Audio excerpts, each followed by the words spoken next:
Are you ready to become yourself? For years, dozens of people from all walks of life have turned to this one man, Leslie Tanner, desperate for the tools to reshape their life in our raised, godless world. Utilizing a unique blend of good-natured humor and brass tacks education, his innovative approach has helped innumerable people reach new levels of consciousness and personal power.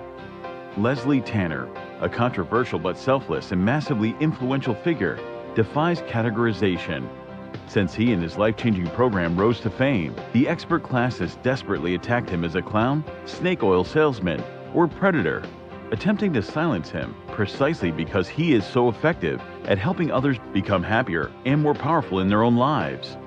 From the most challenged, the mentally ill, handicapped, women, and mentally retarded, to the most successful athletes, entertainers, business owners, medical doctors. Regardless of your station, Leslie Tanner has committed his life to giving you the tools you need to transform your life. So, are you tired of being in near constant emotional and physical pain? If you could snap your fingers and have $1 million, would you do it? Is there a you buried deep inside whose power and will yearn to be expressed? It's a whole life-changing program. If they get half of what I got out of this program, they're going to have a much happier life. It was fun. I really loved doing the program. I loved learning about myself. It was just amazing. So if you have an interest in transforming your life once and for all, come along. I have so much to show you. In a moment, you'll have the opportunity to call the number you'll see on the screen and speak to me, Leslie Tanner, directly. Together, we'll tackle the most critical issues related to unlocking your true individual power and reaching your fullest potential. Let today be the first day of the rest of your life. Welcome to Explorations.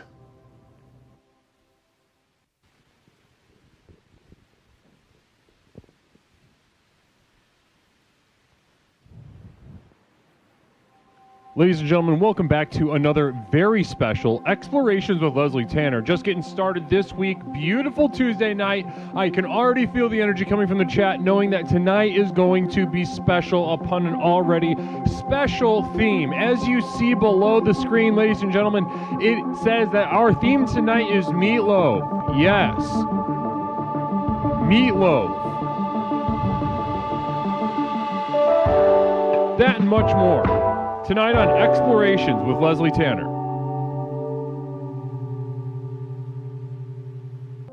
Namaste, everyone. How are we all doing out there on Twitch.tv? It's me, Leslie Tanner, host, creator, and founder of the most effective personal power program in the country, Explorations with Leslie Tanner. Let's get a little more light on me, huh? Grandpa Liquor, thank you so much. Obsessed with tweezing weird penis.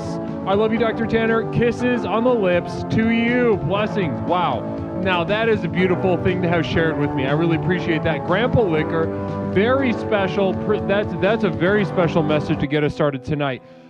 With little smooches. 17 months with Grandpa Liquor, if you can imagine that. 17 months with Grandpa Liquor.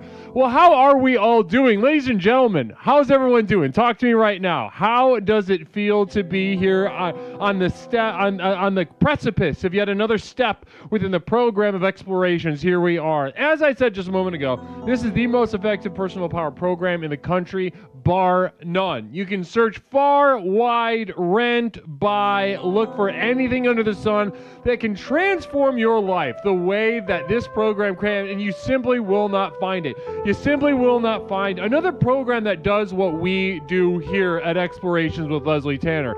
Namaste and welcome on in, everybody. How are we all feeling? Before we do that, before we get any further, how are we all feeling? How are we all feeling?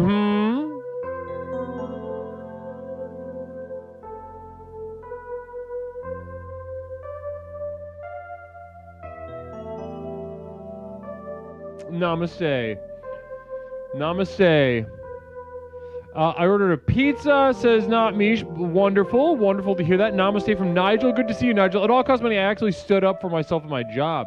Called the health department over a menial manner. Called out the woman who made me feel like shit for simply existing. Sent an email to corporate and texted my boss. Beautiful. all the modern weapons. You know, it used to be that union workers, you know, just working class used to light shit on fire and fight people and bring guns and use baseball bats in town square.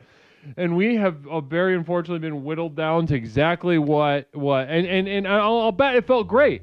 I'll bet it felt great. What it all cost money shared with us, I'll bet it felt fantastic. Mother Nibblebottom, gotta keep my nails painted so no one can see the meatloaf under them. So we got some meatloaf heads. Ladies and gentlemen, do we have any other meatloaf heads in the chat right now? Let me see some ones in the chat. We've got some meatloaf heads. So any other meatloaf heads? Namaste. Because I wouldn't go. I honestly, personally, wouldn't go that far. I wouldn't say that I'm a meatloaf head. I wouldn't say that I feel like strongly about it. Real quick communal vision from Mother Nibblebottom. Beautiful. Can't wait to get into this. Mixing meatloaf with your hands is the only way to make taste good. Namaste. And let it be known, the meatloaf. Okay, let's get into it. Let's get into what we're getting up to tonight. All right, this is Explorations with Leslie Tanner. And every once in a while, I got to step up to the plate instead of giving it. Well, oh my goodness. Nindy New, thank you so much for the resub. 30 months of growth. Where is the fucking meatloaf? Have you done it? Have you done the thing? There's a clear. Guys. I don't know if I can make it any more obvious what you need to do.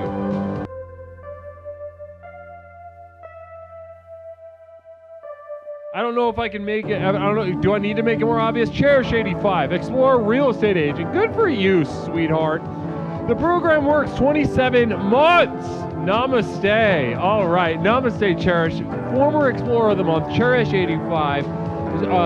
Wishing us all of the program works. Namaste to you, 27 months. And there it is. There it is. Nindy New kicking it off for us tonight.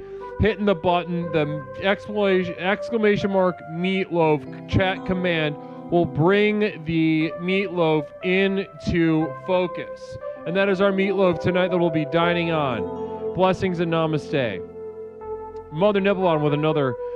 So guys, let's get right into it. We are, oh my goodness, the excitement is absolutely popping off the charts, getting absolutely crazy. Namaste.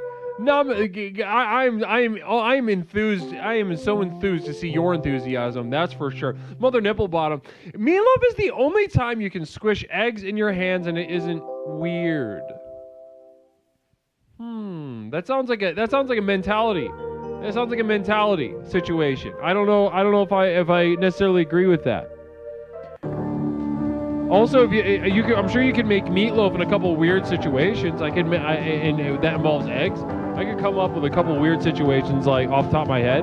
Psyduck with the gun. Explorer makes women feel uncomfortable. That I could have predicted. That I would have predicted. Namaste to you though, brother Psyduck. 17 months, guys, and there's our beautiful meatloaf for the night. Yes, 2 pounds of ground beef, 85% ground beef, sort of kind of mashed together with my hands. We've got diced onions, we got a couple eggs, we got some almond flour, we've got some other stuff as well, salt, pepper.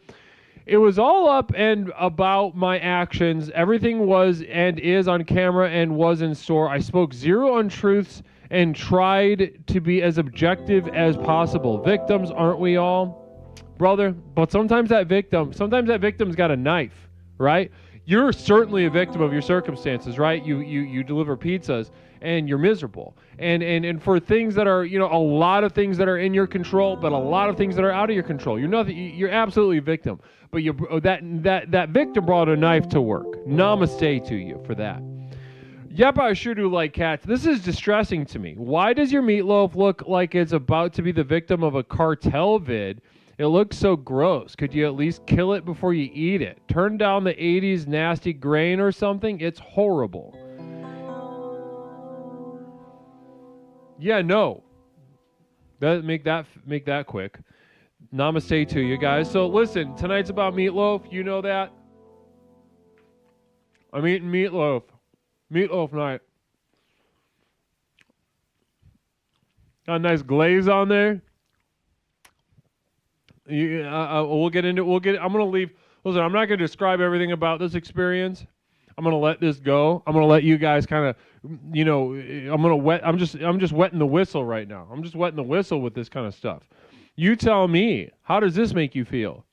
How does it? I got a message loud and clear from Yep, I Sure Do Like Cats. Not enjoying it. Reminded her of the cartel. Do you know the cartel sort of just rapes and dismembers people? I don't know if they're just making meatloaf on Twitch.tv or dining or doing, And I'll bet cartel vids are shot at least 1080p. That's that. That's that. So, guys, let's get into there's not a lot to talk about. Orders of business. P.O. Box 47621, Chicago, Illinois 60647. Poor, you son of a bitch. You crazy son of addicted to porn. It's always the quietest ones. It's always the quietest ones that are addicted to porn. Poor, namaste to you. MT Loaf. We do have a little piece of mail that we got to open, but oh my goodness gracious, first and foremost, you know what time it is, everybody. You know what goddamn time it is. Let's go. Toot toot all aboard.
Namaste, Stone Monster, blessings, gifting us up to VJP Cat. How generous.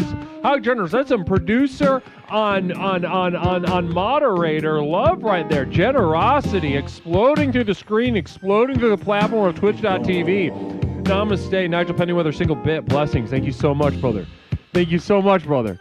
Very generous, Nigel, and that's that's like the third or fourth single bit. Wow, lots of single bits coming in. Poorer, if you're loving what you're seeing, or if you are upset about what you are seeing, you get to thank Poorer. Poorer's the one who set this off tonight. Namaste.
Namaste. No idea what that is.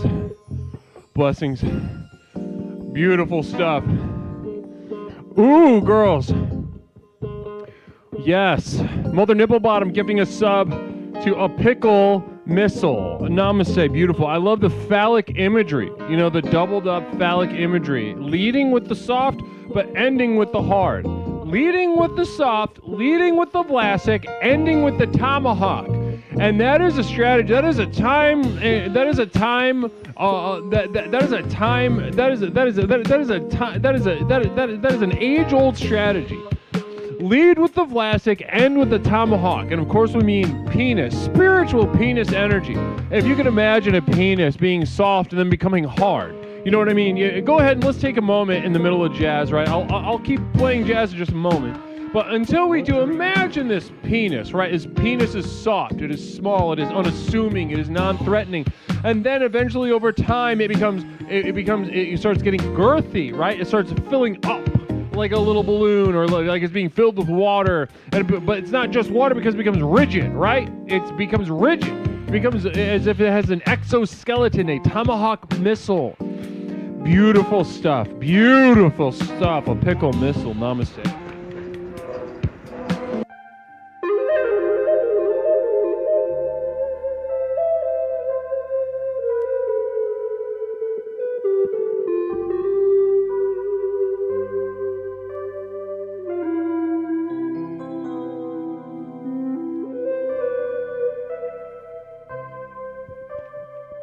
Namaste, and we do have a little bit of mail to open up, guys. We'll do ahead and hit we'll hit the PO box one more time. PO box 47621, Chicago, Illinois 60647. Love getting stuff from you guys. I never get tired of it. A postcard. It can be as simple as a postcard, right? It costs 65 cents to send a postcard, right? 65 cents to send a postcard. Send me a postcard. Send me a letter. Send me a package. Send me a little this, that, or the other. I love getting stuff from you guys. I love that physical contact with you guys. I need it. I need that physical contact with you. I really do. If I could reach through the screen and we could just start touching on each other right now, I would gladly do that. I'd welcome it.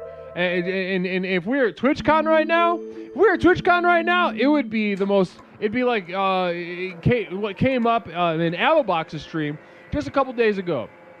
The meet and greet for Leslie Tanner is going to be a very autistic, sort of eyes wide shut experience. We'll have a team of Samoan security guards that will coach, that will guide, that will make sure that everybody is sensually interacting at the meet and greet at TwitchCon 2026 coming up. So if you are autistic and you do want to be involved in that, boy, do I have an idea for you. Boy, do I have an invitation for you. Leslie Tanner, meet and greet, TwitchCon 2026. Namaste. No. So we've got a little bit of mail. Let's go ahead and open up some mail. I got something in the P.O. box. There's no return address on it that I understand. So let's just go ahead and open it up and see what happens.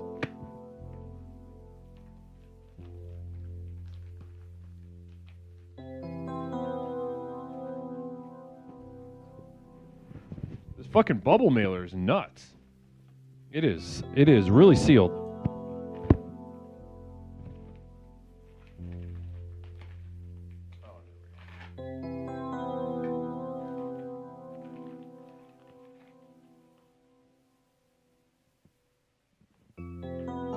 Okie dokie. So it was in a bubble mailer, but within the bubble mailer, there is this tube.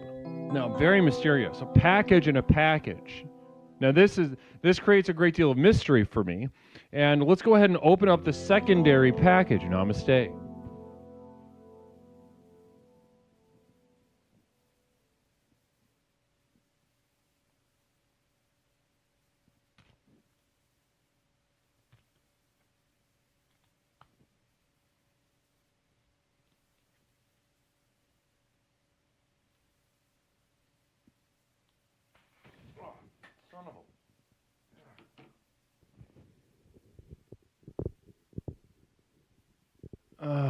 Son of a bitch.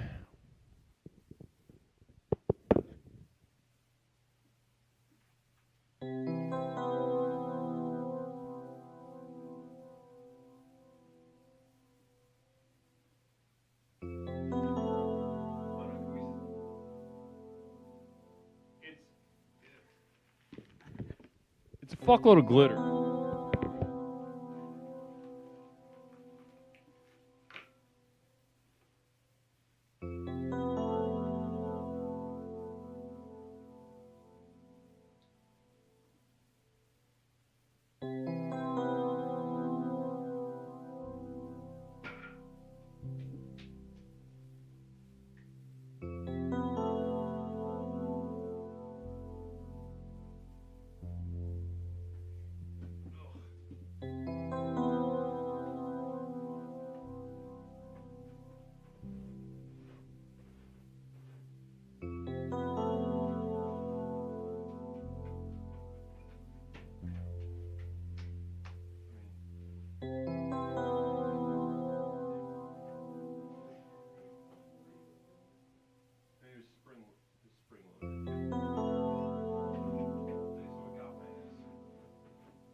Well, okay, thank you. Unmarked envelope, spring-loaded glitter. You're in. Thankfully, my reflexes were as sharp as they were, because I was able to prevent the meatloaf. I was able to prevent the meatloaf from being destroyed.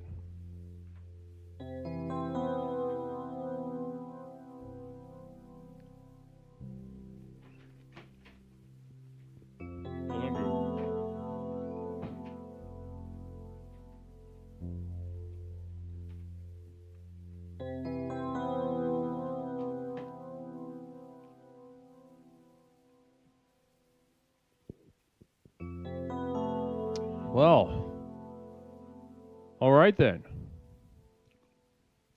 Yeah, whoever sent that in did not put a return address on it, no message, nothing.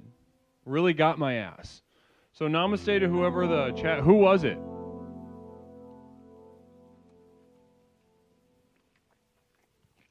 Who's the jackal?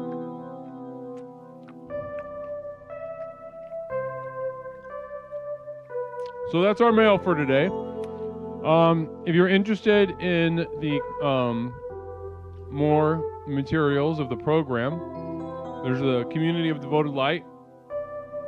I went ahead and dropped the link in the chat. Go ahead and there's some exclusive program materials at the Patreon. The link's right there. More details about that later. But tonight's about Meatloaf. Let's go ahead and open up the line.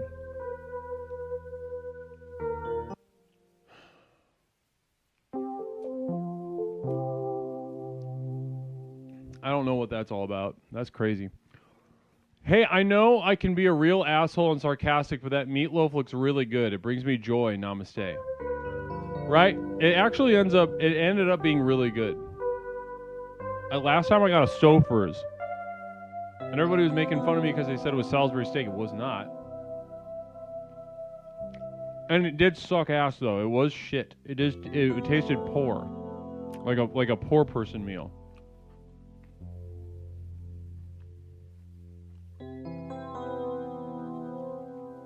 But so I went to the store. I went to Aldi and I got the ground beef was $5.99 a pound. I got 2 of those.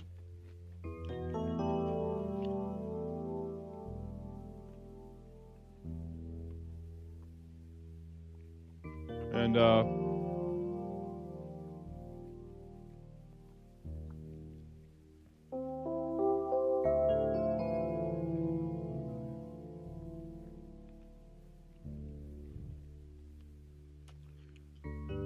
so tonight's about Meatloaf.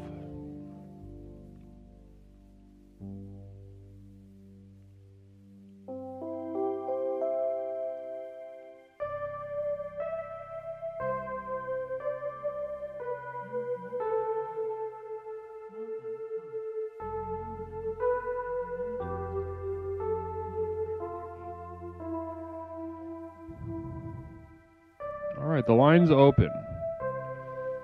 773-974-9585.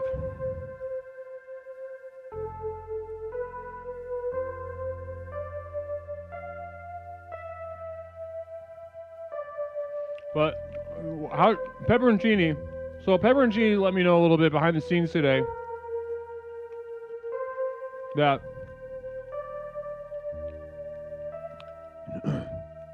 he and his family actually had Meatloaf just a couple days ago, which is a funny little universal connection. And I'd love to know what you guys put in your meatloaf.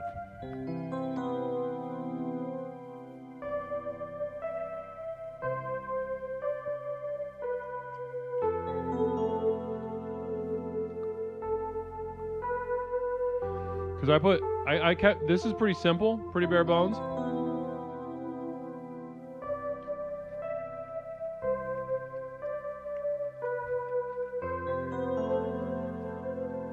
I'm not even going to mess with you. That,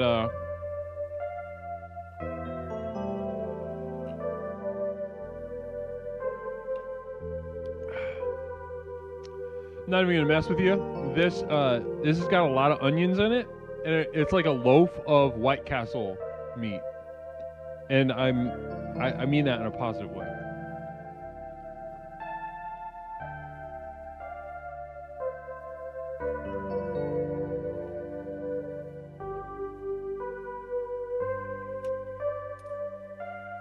All right, let's go ahead and bring our first caller on tonight for Meatloaf. Caller, welcome to Explorations with Leslie Tanner. My name is Leslie. What's something I can call you tonight? It's Michaela. Michaela, how are we doing tonight, hon? I'm doing all right. I was feeling like already ill because I ate too much, and I saw your meatloaf, and it did not help. What'd you eat? I went to a restaurant called Rodeo Goat with my dad, and it's like a burger place. And I had something called the Murder Burger, and it was cute because they like delivered it like with a napkin over it, and then they sprayed ketchup on the napkin and then like stabbed a knife through it so it looked like it got killed. Oh, that's fun. But it was, yeah, but it was like it had like chili and Fritos and onions and a curry sauce.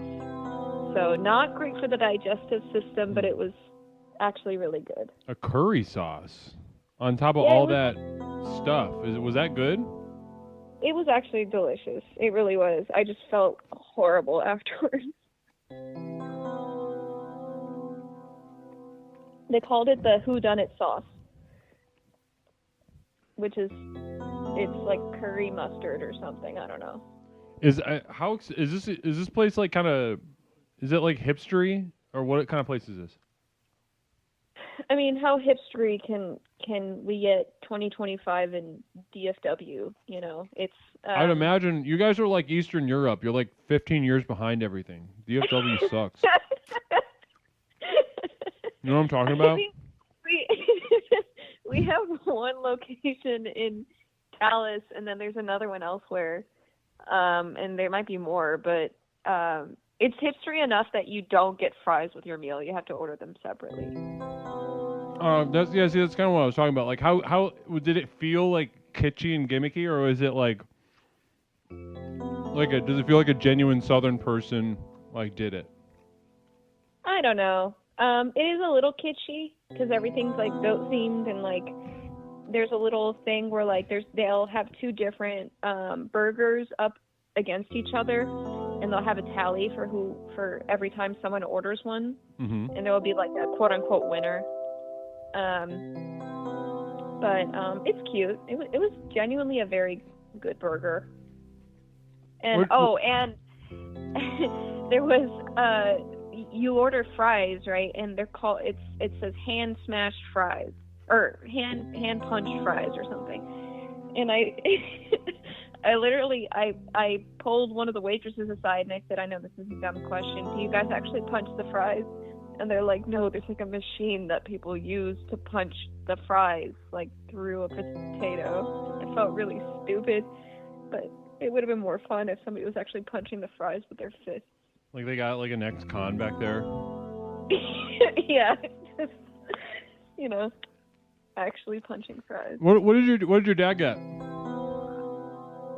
He got just sort of like a basic burger. I forget the name of it, but it's just, you know, your standard burger with lettuce, tomato, onion, and stuff. But he got grilled onions, pickles on the side, no mustard or ketchup. So pretty dry, but that's, you know, that's how they really no mustard, no ketchup. Is he like is he like kind of anti-spicy food? Is he real sensitive? Yes, extremely. He is from Nebraska. Yeah. And then they're interesting. Does your mom like spicy food? She likes it to an extent. But Puerto Ricans, unlike, you know, maybe Mexicans, don't have a lot of spice in their cuisine. Right. Yeah, not as much spice. That's my understanding. Oh, do you remember how I said that there's a guy that I like who sort of looks like me, and like, what does that say about me? Mm-hmm.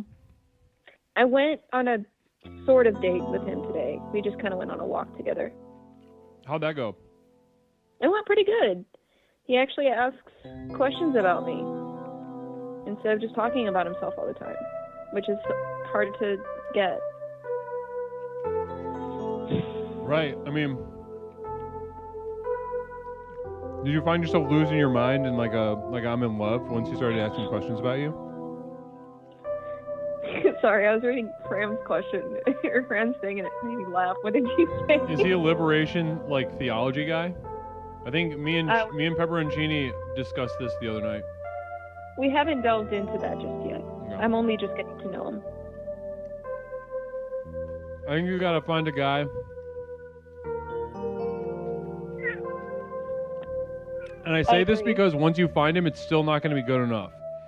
But Okay. I think it'd be interesting if you found like somebody that was into like liberation theology, like a super like lib left, but within but interprets the Gospels through the framework of like anti-capitalist liberation. Yeah, but how the heck am I going to find that, man? I live in the Bible Belt. I'm sure there's got to be some. I guess I just got to go to Austin, maybe. Yeah, probably. New York College. Yeah. Yeah, that's true. Wait, did the communal vision not work?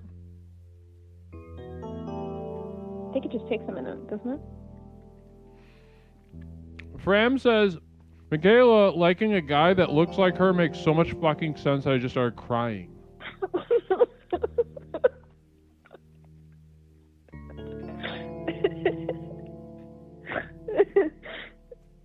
I normally don't, okay? I don't normally.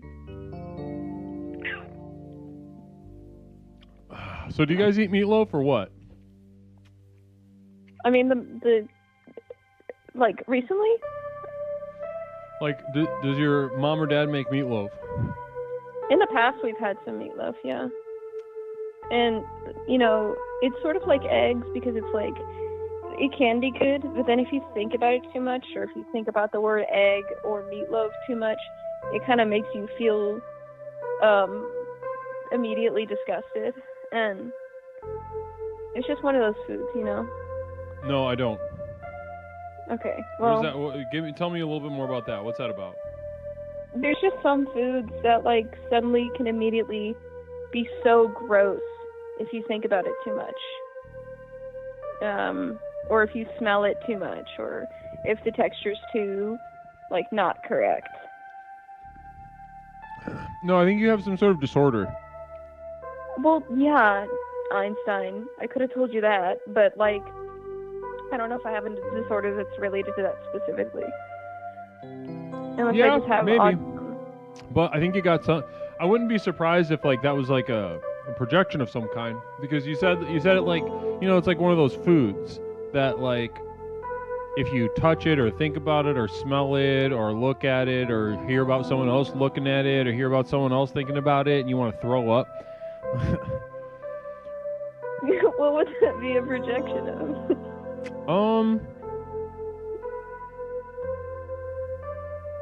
That's a good question. Aren't you a therapist? I'd imagine it's phallic. How? Well, what'd you say? You said meatloaf and you said eggs. Have you ever seen someone's shit that looks like a meatloaf? Huh? In their pants? Have you ever seen someone's junk that looks like a meatloaf? I've ever seen somebody do what with a meatloaf? Have you ever seen somebody's junk that looks like a meatloaf? Their genitals that look like a meatloaf. Yeah. Okay. I mean, the meatloaf being the sort of divine masculine, eggs being the divine feminine in this case, for lack of better terms. But yeah, I think it's probably repressed sexuality and alienation from your own body and just like a fear of, just like physical embodied reality. I don't have a penis. No, but you're afraid of it. Not really. Chat? You're gonna ask Chad if I'm afraid. I'm not going to do a poll. I'm just, All right. I think it's Sounds pretty like obvious as a therapist. I think you're pretty scared of it.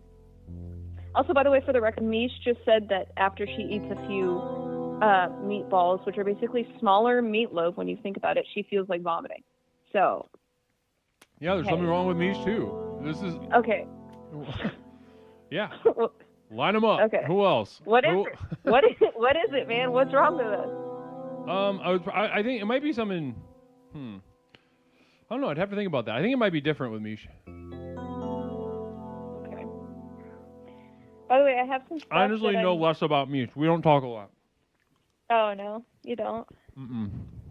Well, listen, this has been a really great call. And Okay. thank you for calling up. I'm glad this guy asked you questions on a date. Yeah, I'm glad you got your scary meatloaf trapped in your little green screen horrible dimension. Yeah, it's pretty. I feel very comfortable right now. This is the best I've felt all day. When did you wake up? I woke up about 10:30 today. Okay. Which is a little late for me. Yeah, 9 p.m. meatloaf. Okay, I'm gonna let you finish All right.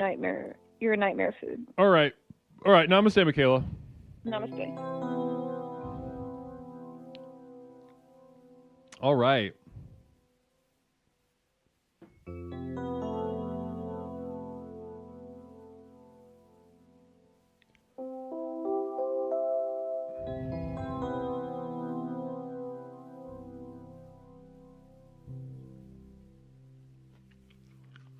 Guys, I made a terrific glaze.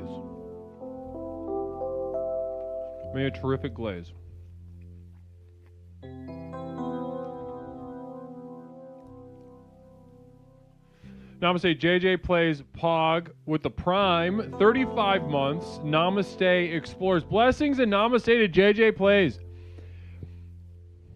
JJ plays 35. Is it really only 35 months? JJ, how did that happen? 35 months? What happened?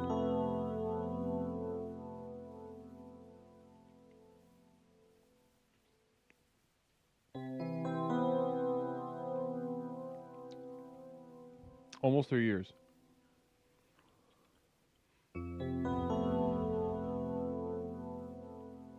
You've been here for almost 4. Maybe it's just lapsed membership. For those of you that don't know, JJ plays Pog. Really tremendous, moderator. But JJ plays is a coxman, and every time he gets into a situation, he lets his membership lapse, and then once that goes away, and then he's back.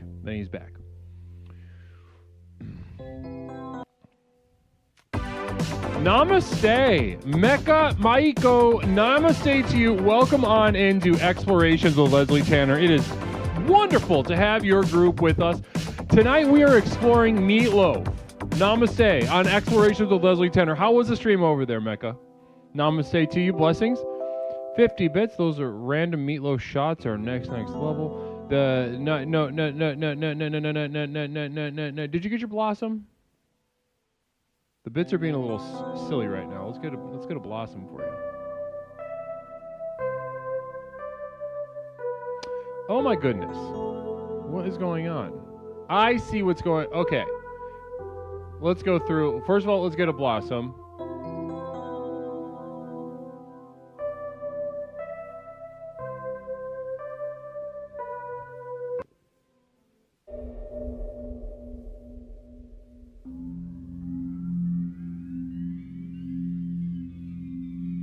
Yes.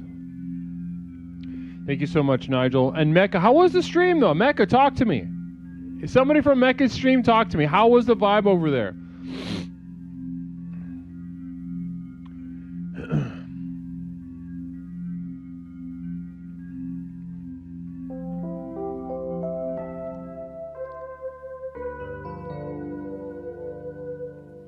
All right, we got another caller on the line. Let's go ahead and bring them in. It was a good vibe. It was a good vibe. We're getting the holiday spirit with Halloween. That's wonderful to hear. That's wonderful to hear. You guys had a nice time. Here we're having it's spiritual, but it's not obvious. Caller, welcome to Explorations with Leslie Tanner. My name is Leslie. What's something I could call you tonight? Wait, is this thing on? Yes, it is. You were on Explorations. How you doing tonight? Oh, I'm doing swimmingly well, sir. Thank you for having me on. Absolutely, absolutely. Is this your first time? What's something we can call you? I am the Gelgoog guy. Gelgoog guy, that's how you say it. Okay, Gelgoog guy, welcome to Explorations. This is your first time calling, right? Yeah, my friends Walter and Nicole brought me into your cult show thing. I love that. Walter and Nicole, well, that's who I have to thank for your presence in this call tonight? Yeah, I started being a moderator for both their channels. Mm-hmm. And then, it's like 2 o'clock at night when it's like super late. And Walt's like, oh man, you're going to love this shit. Just rolls on in. I'm like, this is the deep, dark corner of Twitch I've never experienced, but I'm totally here for. That's how it feels? Like a deep, dark corner? Yes, and I am here for it. Ooh, it makes me really happy, strangely enough. Mysterious? There's something mysterious about this little corner, isn't there? Yeah, I mean, it's not like the usual, hey, watch me play Fortnite terribly, or, here's some feet pics. Or my personal favorite, the hot tub streamers, who literally, say they're going to jump into the tub, but 20 minutes go by, and they're still counting down from 3. I don't know what form of, delusional nonsense that is, but, I mean, if they make money off of it, I'm not going to kink shame. Interesting. There's a lot to unpack there, but also I know what you mean, though. I know exactly what you mean. I watched some of these hot tub streamers, and I'm just watching, and I'm watching these hot tub streamers, and they're perfectly oiled up breasts, and they're sort of weirdly tense small talk. Everyone's afraid of each other, but yeah, like you said, they're making money. So I mean, no, I'm wholeheartedly impressed by the fact that you don't even see the streamer. You just see an elbow, and then you see the hot tub over there in the corner, and it's a really great way of getting past the network censor. And I'm just racking my brain of how I can replicate that system so I don't have to work ever again. I just show an elbow and I'm set. So what's the plan then? What's the plan? Oh God. I was actually. Do you have breasts? That's a big part of this business plan we're talking about. Look, man, I'm balls deep in the internet on a daily basis, manipulating backlink networks for corporate overlords. Of course I'm coming with breasts, man. I'm already set up as a fucking walrus. Let's go, baby. The blubber we trust. Okay, so you got some tits. That's positive. I mean, kinda. I got some whiskers too, and I got some tusks. I'm legitimately a walrus sometimes. Interesting. Fram says, OMG Leslie, you should totally ask Kook to send you a bomb defusal robot so you can open mail with no return address safely in the yard. Also, bomb robot probably a pussy magnet. I'm going to say that's a negative on both of those solely because the bomb disposal robot is going to be hooked up to Wi-Fi, which means. Listen, Joe, I want you got to bookmark that idea because I got to shit. It's coming in fast. This meatloaf is going through me. I have to go to the bathroom. Ah, okay. Be right back. All right.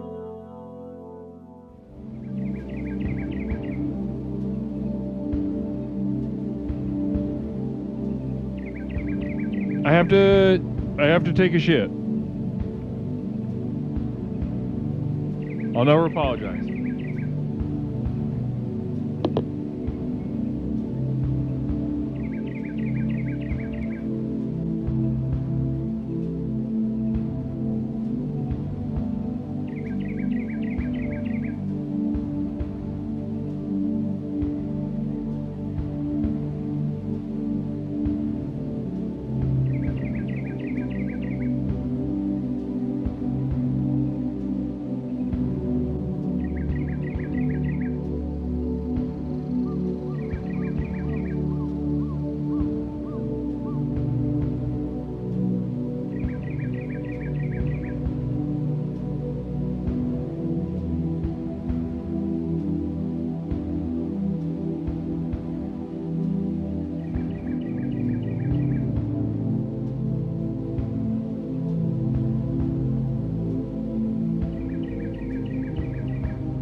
Namaste. Welcome back to Explorations with Leslie Tanner with Gel Goog Guy. Namaste to you. Thanks for being patient on hold while I had a very urgent diarrhea. You know, I don't mind. I've been there before, and it's the most awkward fucking shit humanly possible. Wait, what's awkward? Well, it's like you're on the phone with somebody, but you're not really there yet to take him into the bathroom to shit with you, so you kind of have to put him on hold. Yeah, I mean, I thought about it. The mic cord would go out there.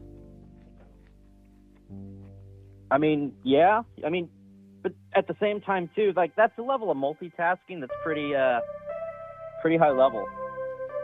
I mean, the program does much, you know? The program does much. So listen, your friends Nicole and Walter, was it? Yeah. What are their usernames? Nicole Belafonte and, like, Dumont After Hours. Oh, those guys. I fucking know them. Yeah. Yes.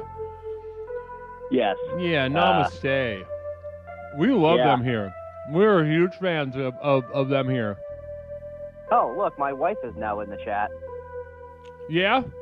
Which one's the Marsh Hag? Yeah, 100%. What's up, wife? What's up, wifey? Yeah, I can hear her giggling from the other room.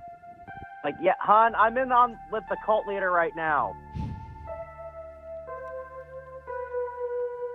But yeah, so what's the story with this fucking meatloaf, man? Like, come on, like, I can give you a better recipe. What do you mean? Well, look, I saw the meatloaf. That's okay, but I got a banging fucking meatball recipe. All right. Okay, so what about this meatloaf made you think that I needed a better recipe, though? It just looks like a giant, like, brick of Spam meatloaf almost. Say that again. A giant what? It looks like a giant brick of Spam. Brick of Spam. Okay, and then what should it look like? I feel like it should be more juicy looking, like more appetizing, like not like Home Shopping Network appetizing, but pretty fucking close. And this doesn't look like that. It does not. It looks like dehydrated Fazoli's. Dehydrated what? Like Fazoli's, the like Italian restaurant chain thing. Fazoli's. Ooh, I love Fazoli's. Yes. But do you like Fazoli's? No, not really, because I learned how to cook because I needed to offer potential partners and mates something more than just my horrible good looks. So I learned how to cook really good food. And you learned some confidence with it too, because you called up a show that you've never talked to, started critiquing the meatloaf. 100%. Hypocryptomatic with communal vision. Caller, being disrespectful to the guru ain't gonna work around here, brosif. I know, but I'm bringing you something. I'm offering you something. Well, go ahead, post that. Can you post that recipe on the Discord? I will happily do that for you. In fact, I will also add photos with it too. Please. Believe me, there's no need. I'm not trying to disrespect or come up on your grill or something like that. So I do apologize. You openly challenged me. I mean, that's fair. I mean, I feel like I could do better. So I wanted to help. I understand. And listen, I'm all ears. This is the first time I've cooked a meatloaf in a long time. So I'm sure there's some things I could add. I mean, I had to make it keto, so there's some things I just can't add to it. Like I can't add any sugar. I got to be careful about my what kind of what I put in there to absorb the liquid. Ah, shit, man. I did not know this was your first time making meatloaf. No, this is my first time in a while. I've made it before. But this glaze is going to beat the shit out of your glaze. That's easy. That's no problem at all. Okay. Yeah. Yeah. So you're going full keto? Yeah. 100%. Okay. What's your goal weight? To not exist. To be dead. You know what? I respect that. I respect that energy. I mean, on some level, you know? Yeah. I mean, it's what Walter spoke very highly of the Leslie Tanner show, and it is not disappointed. That makes me so happy to hear. That makes me so happy to hear. Yes. You know, no, listen. Most definitely. I would love to see this recipe. You go ahead and post that recipe, and make sure you put the glaze on there too, because I want to get a look at your glaze recipe. Between two men. I think I can make that happen. Two fellas. Are you straight? Are you gay? What are you? Well, you've been terminated, and it doesn't even matter. Namaste. Pronouns. Fuck you. 773-974-9585. Let's bring in our next caller.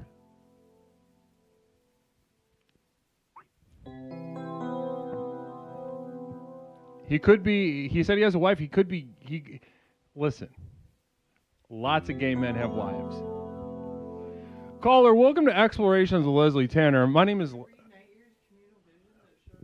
Oh, caller, this one goes right up your butt. Also, wait, what? Oh, hey, Leslie, how much for a live milk chug?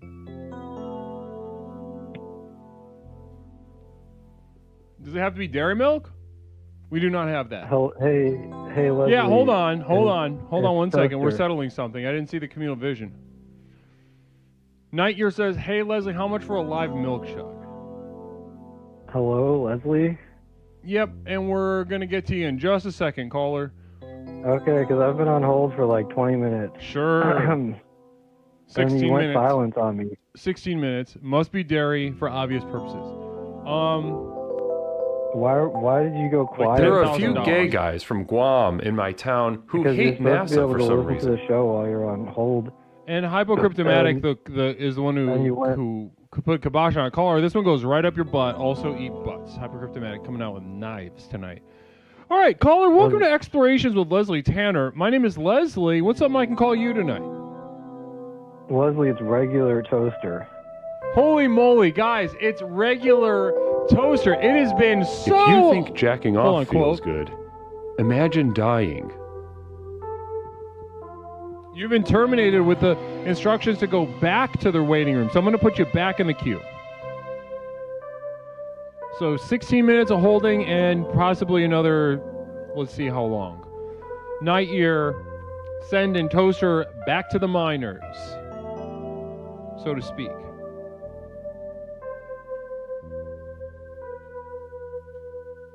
Wow. It is tense tonight. It is tense tonight. Let's bring on our next caller. Caller, welcome to Explorations with Leslie Tanner. My name is Leslie. What is something that I can call you?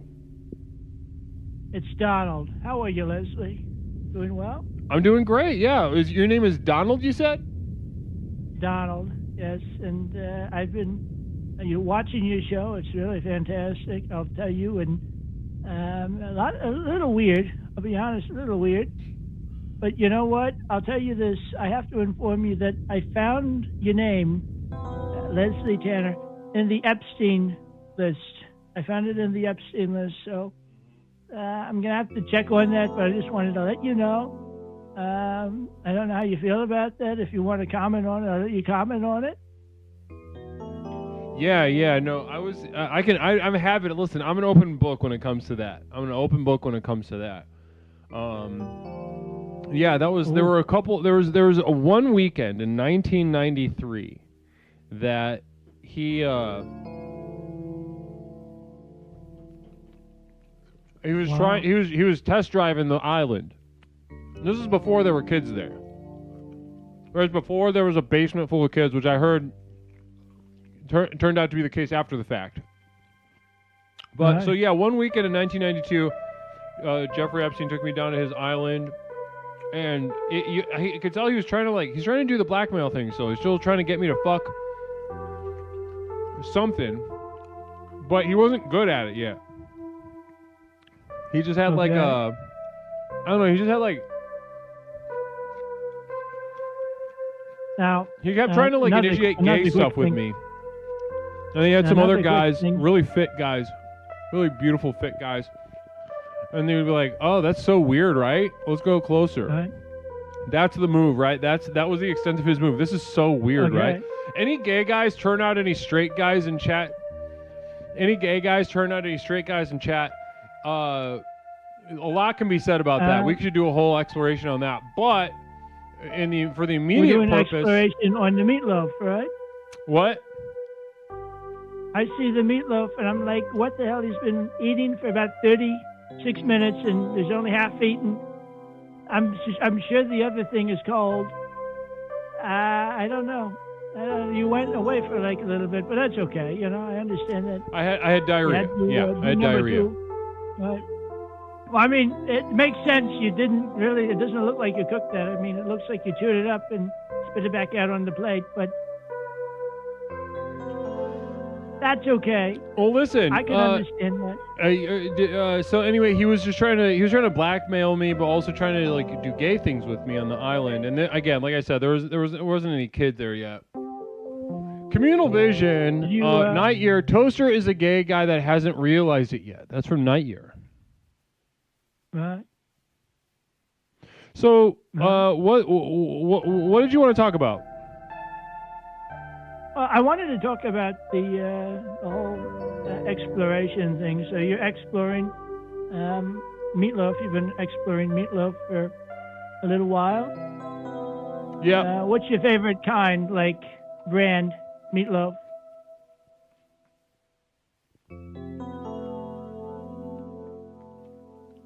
I made it myself.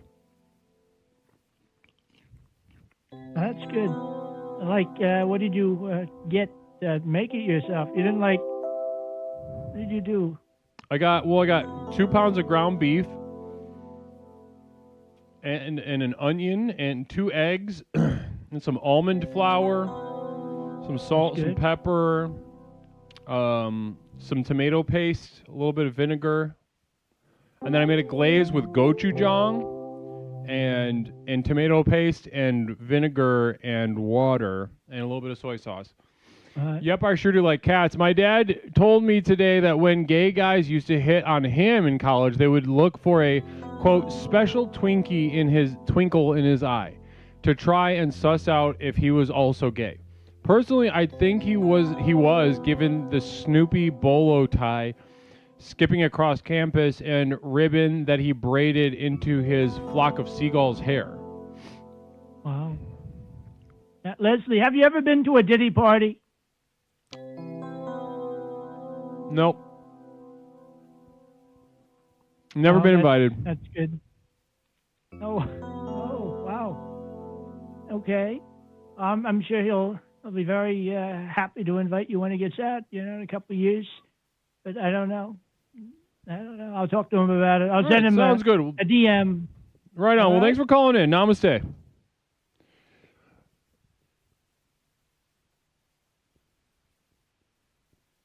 Caller, welcome to Explorations with Leslie Tanner. My name is Leslie. What's something I can call you tonight? Hey, big girl, it's me, Jenny. Jenny, how you doing? I was doing fine. You were doing fine. Uh-oh. Talk to me about it, girl. Boyfriend, I saw your meatloaf. It looked fine, and I'm glad that you made the effort. It looked delicious. Yeah, okay? Fine. And I'm glad you're enjoying it. It's fine. Okay? Yeah. Well, I had... You nailed it. You labeled it perfectly. It's fine. It's just good enough, okay? And I didn't appreciate some new asshole coming in here and talking smack. I saw you. Like, Thank where do you you for get the defending guts? me. Where do you get the guts? I saw you defending me. I did it, Leslie. And you know that takes a lot from me. Got him. That's not. I mean... Bang, bang, you're dead. Well, but also, I mean, I think sometimes people get nervous, right? They get nervous. They call up, they don't know what to say, and they it comes out of a place of insecurity to call up and just be like, you know, start talking shit. It's kind of high-pitched voice kind of did sound super insecure. And that's okay. Wow. I unwelcomed... Well, I'm going to keep it there, actually. I was just about to go back on my word. No. Well, no, I'm going to say, Jenny, talk to you. How you feeling tonight? What's going on? Oh, I think I'm getting heat flashes. So that's weird. And that's been going on. I have a wonderful meatloaf recipe. Zuzu is leaving us with major kidney failure. Not into it at all. That was a pretty good trump. That they had. Is that corn that you have on your plate, or what is that to the left that I saw? Oh, in this, it's like a mixture of mayonnaise and mustard. Of like Dijon mustard and mayonnaise that I mixed up. What do you dip it in that? Well, I just need like I can't have like You're a psychopath. There's a lot of shit that I can't put in this meatloaf, and I was worried, that I was gonna need a little something. I was gonna need a little bit of something like a little sauce. I can't do gravy. Right. I can't have a side. I can't do any of this other shit. So why can't you do gravy? What? Why can't you do gravy? Gravy's got like flour? A thickener in it. Yeah. Okay. But so then on top of that, also I need more fat in general. It's hard. I have a hard time eating that much fat. Is there bacon on top of there, bud? Is there a what? Bacon on top of there, bud? No. Dude. Do you put bacon on yours? That's how you bang it up. Bang it up, baby. Yep. Is that your recipe? Is that your No, dude, there's so much more to it. But I'm telling you, if you put bacon on top while it's baking, right? All those juices go into it. It makes it juicy, right. Babe. Right. You see what I'm saying? No, Mother Nibblebottom's saying Jen is right. Wrap the whole thing in bacon, yeah. Yep. It's a thing. You won't do ketchup? You're afraid of ketchup? It's got sugar in it. I don't do ketchup, by the way. What? I love ketchup with fries, hamburgers, hot dogs. Yeah. But it's got sugar in it. Some people just put ketchup on top, dude. Hillbilly town. And Koreans. Okay. They love it. They love the stuff. Leave it on meatloaf. And Japanese also love. I'll be watching these food videos, and they'll be like putting ketchup on certain things. I'm like, what the fuck? That's crazy. I never thought about that. I think they eat baby arms, dude. Ketchup really complements like everything. They eat when you think about it. I think. I've watched some videos. What? Keep going. What do you mean? Dude, street food. Is baby arms? Yeah, you don't watch street food videos? Yeah, I love the street food videos. Yeah, it's interesting to learn about other cultures. I mean, it's when you just get out there and just check out what they're doing. Yeah, sure. Wow. Yep. I gotta see I gotta see more videos because I've seen the videos where they make the shrimp shumai. I've seen the videos where they. Yeah. Well, I mean, you're just getting into food videos. You know what I mean? I think the craziest thing I saw is when they started eating those that Thai duck egg fetus thing. You know what I'm talking about? Dude, what's with that? That's a crazy one. It literally has feathers on it. I would love to get a little lit and eat one though. I'd love to get fucked up and eat one. Because whenever I watch a video of them doing it, it looks very fun. They look like they're having fun, but no. We don't eat animals where they're straight up their like feathers are coming in. Pepperoncini, contraption, and cottage factory videos are my favorite. What is cottage? That? I don't know what that is. What? Cottage factory video? Probably don't look it up. this bitch, he sits there, dude, and he watches stuff like that. Whatever it is, it's bad news. 13 Jungle, it's called Balut. Yeah, that's it.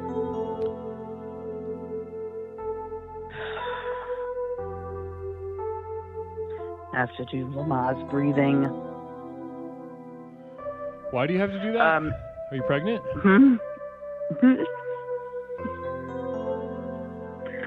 I want whatever it is inside me to come out. Whatever it is, Liz. Are you pregnant? Leslie! Yeah. You know that ship sailed, like, seriously, like 42 years ago. The Ship moment of your sailed. birth?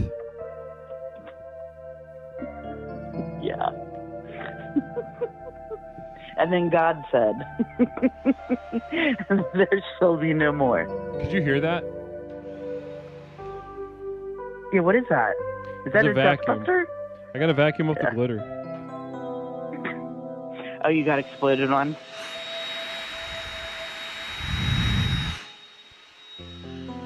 It's interesting how you do it during the show. I can't hear you. Before.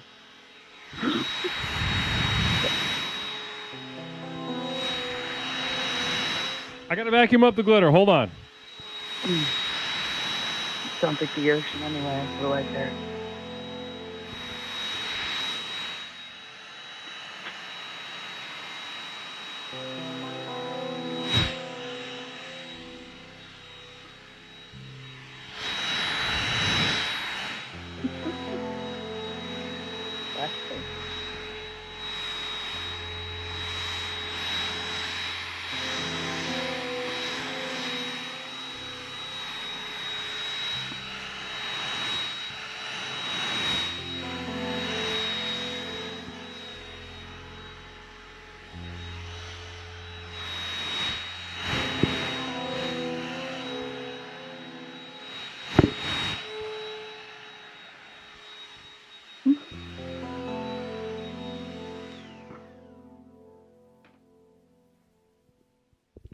All right, that'll do it for now.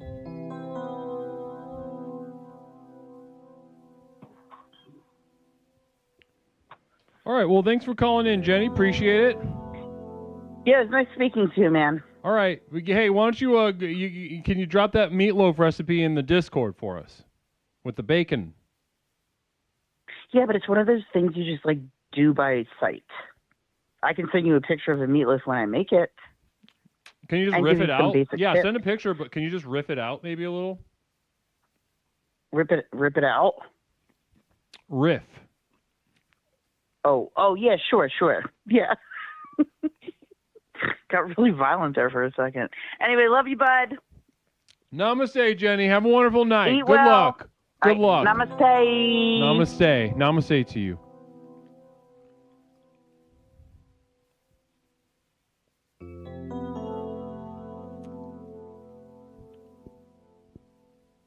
All right. It's been another 16 minutes. Caller, welcome to Explorations with Leslie Tanner. My name is Leslie. What is something I can call you tonight? Hey, Leslie? Leslie? Hey, Leslie Toaster. Regular Hey, Toaster. it's regular Toaster. How about that? How you doing? How you doing over there, Leslie? I'm doing pretty Best good. friend, Leslie? Pretty good, man. It's good to hear. It's good to hear from my best friend. God damn, it feels good to say that again. Best friend, Leslie. Been a while, huh? What's been going on, man? What's been happening? Well, yesterday, for about, I've kind of been in and out, been in pretty much in a coma for the last 24 hours. Kind of just been having a battle for my life, actually. I don't mean to be Battle for your dramatic, life. but- That sounds intense. Well, I'm sure you know about Shrimp Toaster by now. Yep. Yeah, he took over my body, and he basically stuffed me away into my subconscious, and I was trapped there. I was trapped there for weeks, and I meditated a lot, I dug deep, and I came back, and I came through, and I'm a fighter, Leslie. I fought, and I fought back, and I won. I took it over. I took it back over. So you know that when Shrimp Toaster was here, he called in several times. Did you know that? Several times over the span of months, even, right? Yeah, I guess at this point, yeah. Yeah. I mean, I'm finding all about it. I'm finding out about it now. I'm picking up the pieces. Ugh. But yeah, I'm so sorry about that, Leslie. I'm sorry you had to deal with him because he's not a good guy. Well, he did say a lot of disparaging things about you, Toaster. He did say a lot of negative stuff about you. Yeah, I'm not surprised. I wouldn't trust him or listen to him if I were you. I mean, it's your life.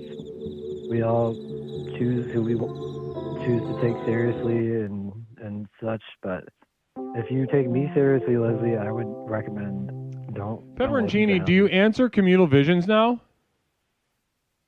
I'm just too soon to talk about the communal vision stuff. I'm not. Let's just assume that I'm not answering communal vision. So no communal vision. Is that a no? Please. That's basically a no. So basically, you just answered it. Well, but I mean, basically, it's a no. Yeah. So then, basically, you answered the communal vision.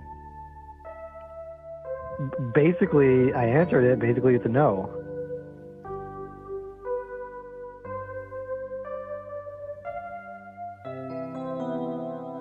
Yeah, but basically, yeah. So the answer is yes, because basically you said yes. You should have said yes. You said no, but return your answer to yes. Well, I didn't say no. I said basically no. It's not a full no. It's not a yes. That's what, and I'm qualifying my sort of. I'm qualifying. Leslie, I've been through hell. I've been to hell and back. I've seen things you would never believe. Tell me about it. I fought for my life. Peppercorn Patty. Toaster, what is your meatloaf recipe since you're answering communal visions again? Well, I'm not really answering communal visions. I mean, but the thing is, if you respond to it, then you're in a way you're answering it is the problem. Well, I mean, I'm responding to you. I'm responding to the noise that you're making. Okay? But I'm not here to answer communal visions. Well, the noise I'm making is a communal vision. Do you see what I'm saying? No, the communal vision's on the screen. You're just reading it. Oh, I'm definitely not reading it. I have to listen to it. What do you mean you're not reading it? I have it dictated to me. I haven't been able to read in over 10 years. So you're repeating it. Communal vision. Toasty, remember that time you literally answered a communal vision, though, about communal visions? Okay, I'm not answering that. I'm not answering that. Do you remember that time, though? No. No, I don't. He doesn't remember. I don't remember. I don't remember this. I don't remember anything. You sound like Leslie. I'm back. Leslie, I'm back. It sounds like you had a really rough time. It sounds like you're still kind of getting your brain back, still getting like. Well, I am. Sound confused, brother. I'm processing. Okay, I'm putting my life back together. I have a whole. Me and Maya had a whole conversation too. She's told me things that blow my mind, frankly. That we need to get past a lot of stuff. But I mean, she's helping me out, figuring out what went on. I'm putting the pieces back together. I know it sounds bad, and this is like kind of a sad, grim call, but I did get a lot of inspiration during my battle with Shrimp Toaster and during the course of my coma and all of my dreams that I had. I got some really good stand-up material that I really can't wait to drop on y'all. Well, that's exciting. I think this is like a big catalyst. Yeah, this is like a creative spark for me. The battle, the coma gave me a lot to draw on. So get ready for some like really great stand-up coming up. Are you excited about that, Leslie and friends? I'm extremely excited about your stand-up. Are you having nasty conversations with Maya that are blowing your mind, Toaster? That's sick. From Peppercorn Patty. Is that a communal vision? It was. Okay, well, I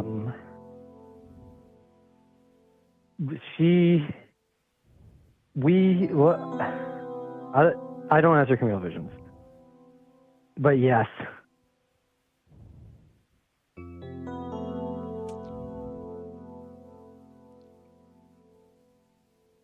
And I woke up in a hole. I woke up in the ground, Leslie. Imagine that. You're in a coma for months. Are you okay? Yeah, I just had a sneeze. Nigel Pennyweather with the communal vision that'll be up on the screen in a moment.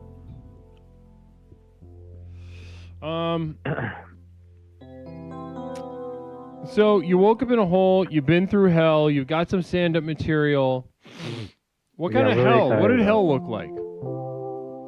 I'd prefer not to talk about it. Can you just do it? No, it's personal. I don't want to. I'm not ready. I'll be happy to share hell, it. I'm then sure. we all have an interaction with it. Well, Nigel Pennyweather says, "Touche, Toaster, touche." Can I ask you what do you imagine hell to be? Let's say you were to believe in hell. What would you see it as, best friend Leslie?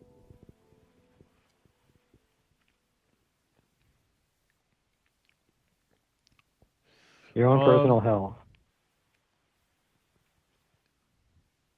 Direct experiential knowledge of absence.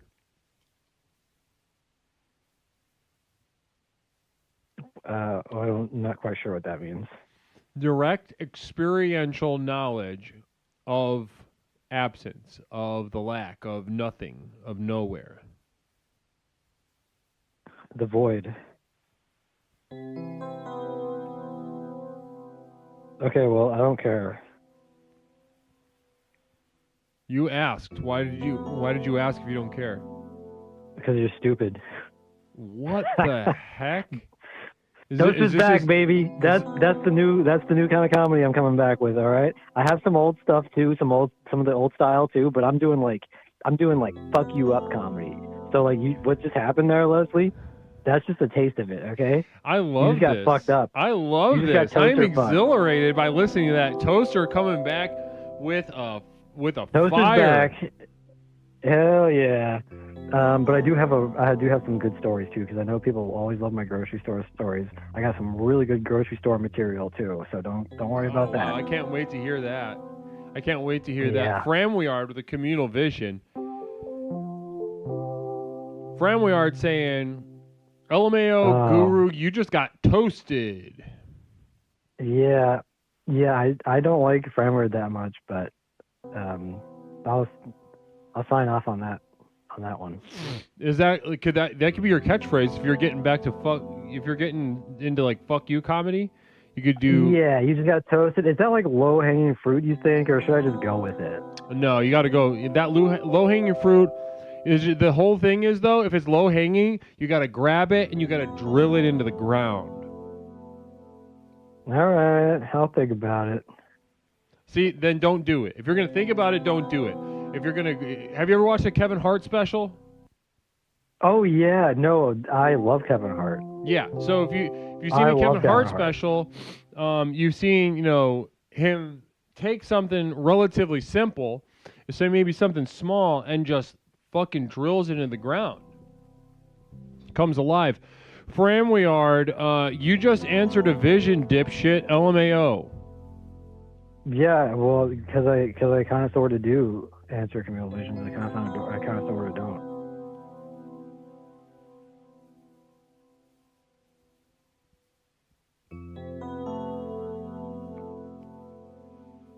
Okay then. Well, this has been a really great call. Well, Leslie, I'm gonna let you go. I'm gonna let you go. I said it first. I said it first. I'm gonna head on out. I said it first. Namaste. Welcome back. Namaste. Say namaste. It was great hanging out with you, and Well, I'm not done yet. It was great hanging out with you.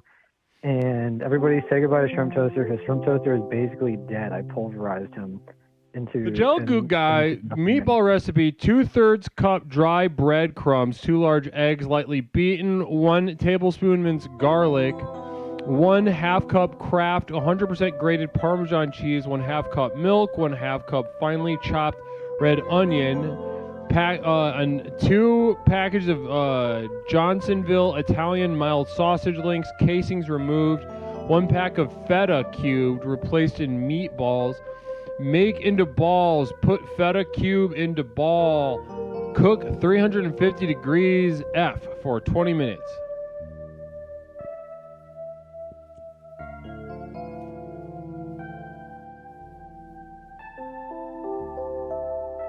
Now we got a little inside feud with Toaster.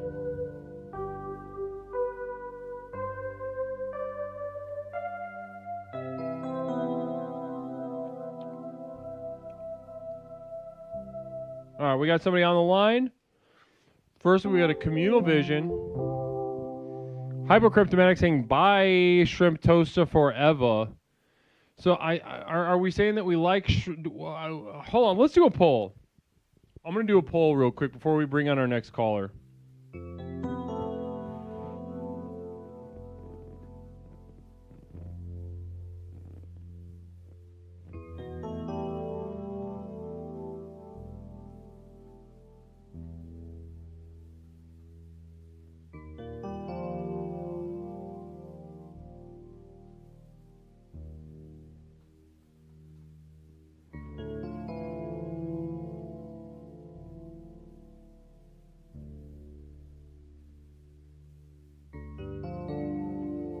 All right, namaste, everybody. We've got a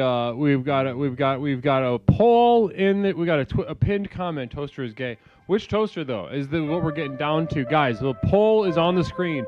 Who do we like better, regular toaster or shrimp toaster?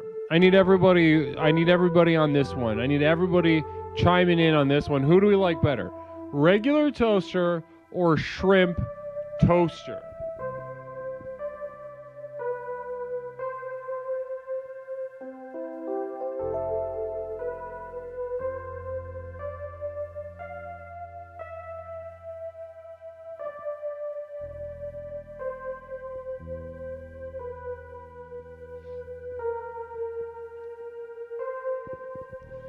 Let's go ahead and bring in our next caller.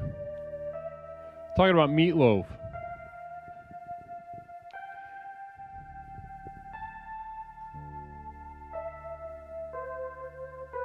Namaste, caller. Welcome on in. Yeah, this is Leslie. You're on Explorations. We're exploring Meatloaf tonight. What's something that I can call you? Yeah. Hey, Leslie. I'm the Marsh Hag. Marsh Hag! We heard about you. Yeah, I figured I should call in and kind of give my side of the story on some of this. Yeah, that would be lovely, because we spoke with your husband. We spoke with your husband, first-time caller, the Gel Goog guy, and it was a pretty rousing and interesting conversation. Welcome addition here to the community. But since you said it yourself, your side of the story, I'd love to get your side of the story. Yeah, I think we're all kind of missing the big issue here when we're talking about Meatloaf. And, I personally don't think there was anything that wrong with your Meatloaf, but I think we're kind of sidestepping the problem here. And what is that? So, are you familiar with the 11th commandment? No. So the 11th commandment, it never made it down from the top of the mountain, but it's, thou shalt not mix meat with loaf. And I just really think that that's something that we need to talk about here. Okay. Let's do it. So God said it. Mm-hmm. And gave... Yeah, and gave it to Moses. Mm-hmm. Okay, did you grow up Catholic or Christian or anything like that? Yeah, I grew up Catholic. I'm recovering at the moment. I love that. Recovering. Mm-hmm. It's a lifelong journey, but I like to think I'll make it someday. Now. The 11th commandment, do not put meat into a loaf, guys, and it is by two votes, Shrimp Toaster has beat regular toaster in a poll. Real deal. Guys, democratically, the community has spoken. Hopefully Toaster saw that. Probably not. I don't think he actually watches this program. He says that he does, but I think he very obviously does not. So if somebody could just like tell him or message him on Discord or something that Shrimp Toaster beat him in a poll. Okay, so now, do you have any sort of theological understanding of the like context and the why of this 11th commandment? No, I think that's unfortunately been lost, but I know it was explicitly meat with loaf, and I think there's a lot to delve into there, because like the Gelgoog guy said, he makes really good meatballs, but it doesn't say thou shalt not mix meat with balls, so I think that's probably okay. Well, how about this then? It sounds like you are a recovering Catholic because you distance yourself from Catholicism, yet appeal to the authority of God and the commandments in arguing about meatloaf. Yeah, what's your relationship like with your father? I don't know if that's something we want to talk about today. Give me just a little brief overview. Just give me like a one-sentence little guy. Oh man, well I was homeschooled, so that might be able to tell you everything you need to know right there. I mean, it does tell me a lot. And I would imagine that you braced us all for it, right? You braced us all for speaking about your father, and then brought up the homeschooling. So I'd imagine it's negative. Yeah, I think that, there's a reason I haven't spoken to the man in 10 years. Okay, there we go.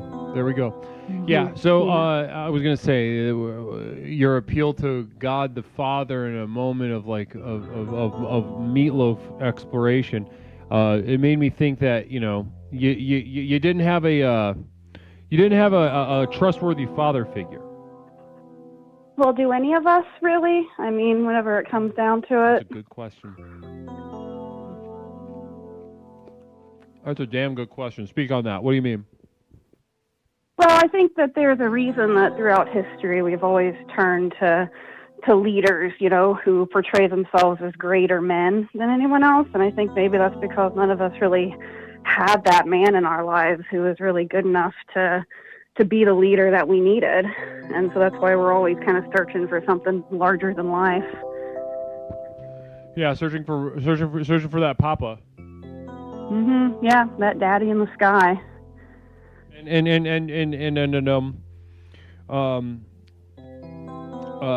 so this 11th commandment, is this important to you? Is this something that you hold on to? It was really important to a family member, and he often quoted it at family get-togethers when somebody would bring out the meatloaf, and he would refuse I haven't spoken to my dad in 30 years. I'm better at family than you. I don't think it's a competition. Well, if it was, it is to him.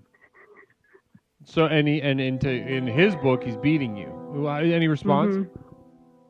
I think that, there's a reason that kids are given participation trophies when they haven't really accomplished anything actually worthy of recognition. And I think maybe that this gentleman is one of those kids who just never really grew up. That he was given the participation trophy or was not? I think he is similar to the children who are given participation trophies. I don't know if he personally was or not, but I think that, kids get them when they don't really deserve anything else. So it sounds like he's kind of inventing competitions in his mind so that he can win them. Interesting. Well, he's already got a response queued up. It'll be on the screen in just a moment. Loving this beef. We got kind of we got a broiling beef right now. For Amway it says weak swerve game too.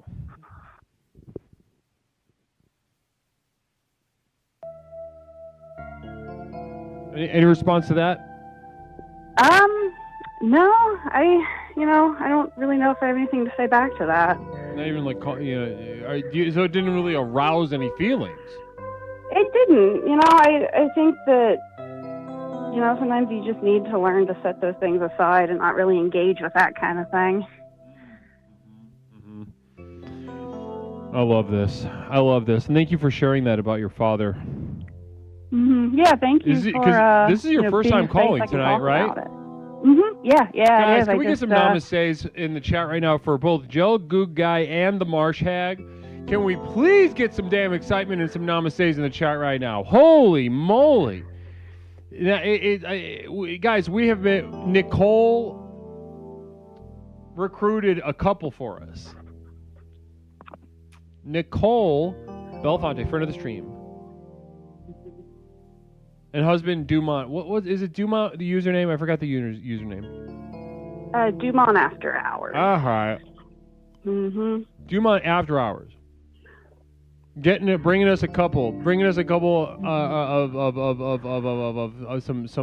some. Yeah, tell me, when did you jump on board? When did you catch your first exploration? Oh, it's been less than a week. It was just a couple days ago. Holy moly. Gel Goog Guy has a communal vision. It's going to be on the screen in just a moment. Yeah, and he will want me to say it's actually Gelgoog. He likes to get that right. What's that from? What's all that from? It's a big robot. The program works, Leslie. My wife and I have unlocked more here in a few minutes than multiple years of therapy. Is that true? Yeah, it is. Honestly. I think it's just such a, just an easy space to talk in. It's a little disarming, honestly. I know it is, right? It is. It's something. Yeah. It's something else. I recently had an interaction with somebody who was introduced to the program just last week, and we were discussing, we were conversing. It was a very easy flowing conversation, and she found herself sort of taken aback and made uncomfortable by something and couldn't really put her finger on it. But by the time we were done, I realized what was going on. I realized the reason that she was sort of recoiling and starting to dissociate is because of how novel it was to her to simply just be listened to. Isn't that something? Well, it's funny, yeah. I think a lot of people aren't used to that. A lot of times you talk to somebody and you can tell they're just planning out the next thing they're going to say. And it's not often you get an opportunity to talk to somebody and you feel like you're really being seen and you're really being heard. Yeah. The way you said that, it's difficult because there's, not only is everybody so much more autistic since COVID, but there's also the normal defenses, right? You're making me think of things that I need to say, so I'm gonna stop listening, and I want to beat you in this conversation, or I want to seem like a good person really bad, or et cetera, et cetera. These things get in the way, right?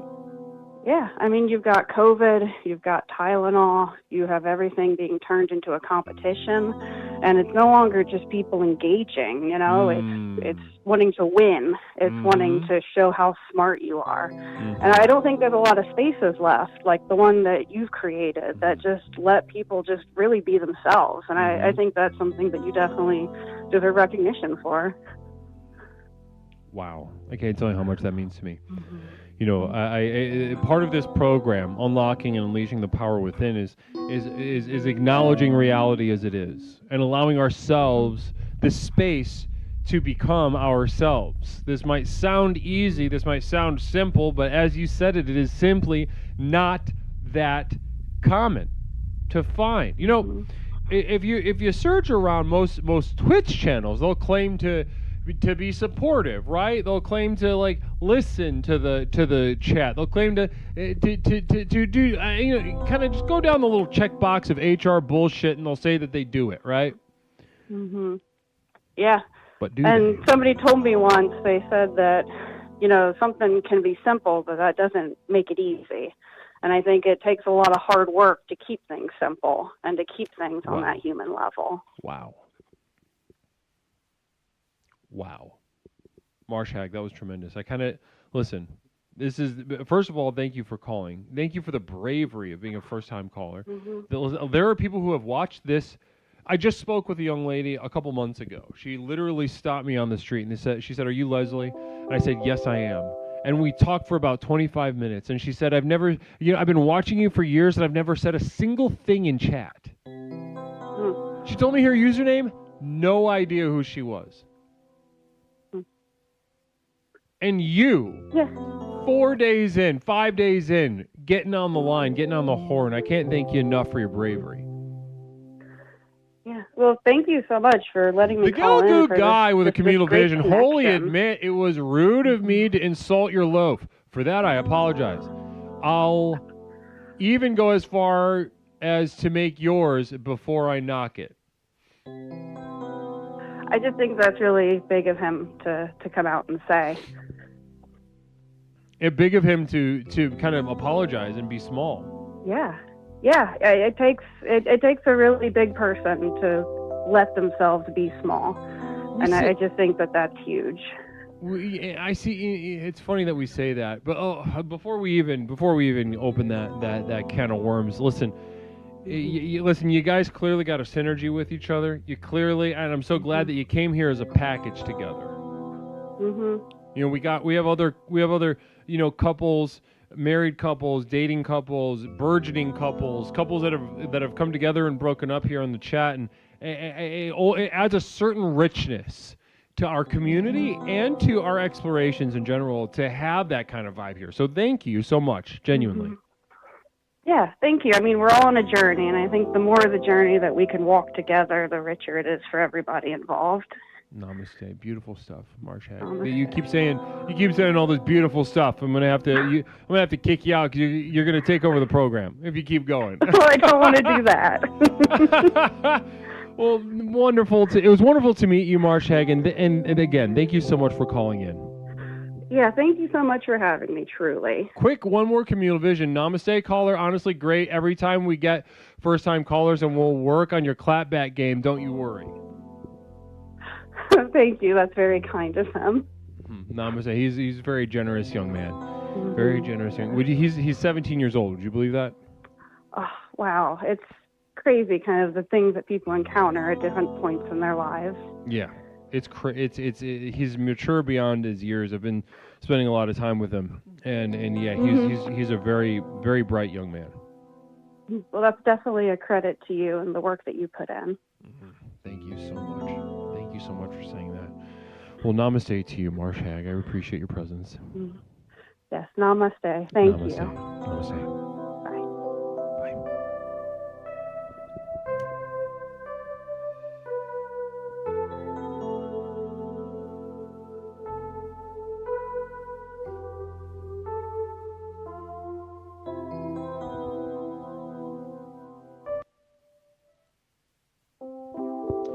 OM Godspeed. Speaking of games, I wish Fram's dad was better at the pull-out game. The game where you, while conducting an act of sex, remove your penis from the pussy before you ejaculate. So Godspeed saying, I'd love for Fram to have never been born. And Fram agreeing. Namaste.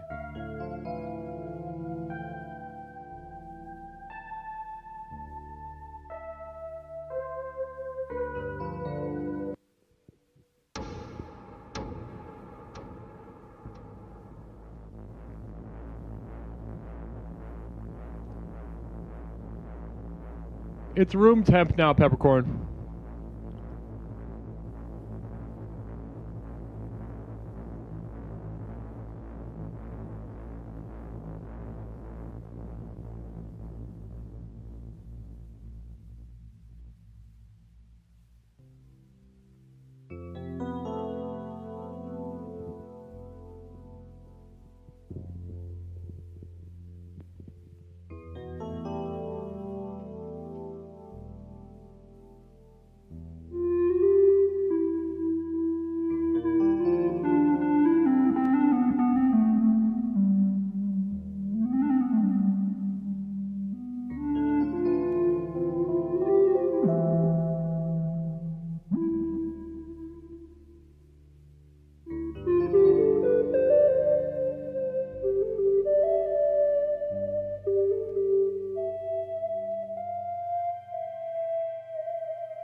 I want to go back in time and knock up Fram's mom so I can be the father he never had. That is one of the most powerful things I've ever heard in my life. And not just because it's like a altruistic thing, but also because that is. Have you ever heard? You ever watched that Mike Tyson video where he says they're talking shit, they're doing the like kind of pre-match shit talking, and he says, "I'm gonna fuck you till you love me."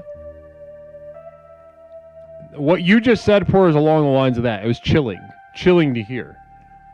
I'm gonna go back. I'm gonna fuck your mom. I'm gonna bust inside of her so I can be your fucking the dad. I want to cherish you. I want to put you on my knee. I want to give you kisses on the forehead. I want to tuck you in. Chilling.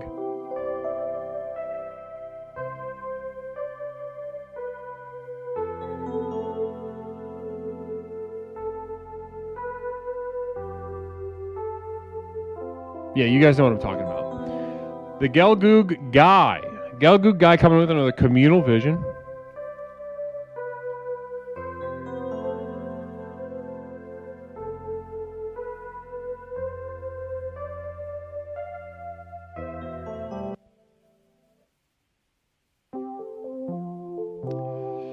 The Gelgoog guy, I think Fram is just a tad bit sad that his mom didn't take Tylenol like ours did. So you think Fram is jealous because he's not autistic? He sees autistic people and he's like, God damn, I wish I could have gotten a piece of that on the ground level.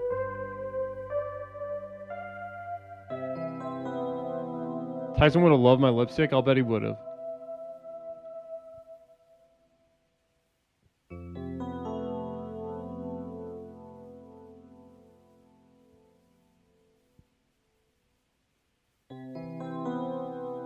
I'll bet he would have. So, Gelgoog guy, were you saying that Fram is just like, we talk a lot about autism here, and there's this notion somewhere floating around, not here certainly, but out there, this notion floating around that autism is like a superpower.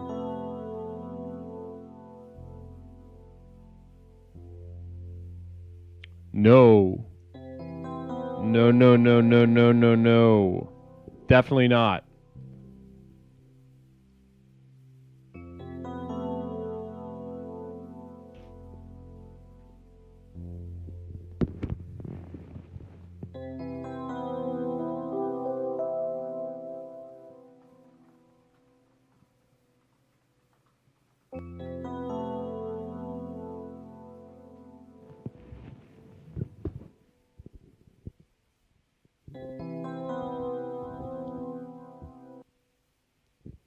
Communal vision coming in. I'm glad Fram was born because I know the levels of suffering he goes through, and to know he feels that way brings me joy. Again, that's some next level stuff. We pour and Pepperoncini back to back, just kind of teeing off on Fram's balls tonight. Wow. Really violent stuff. Really violent stuff from chat right now.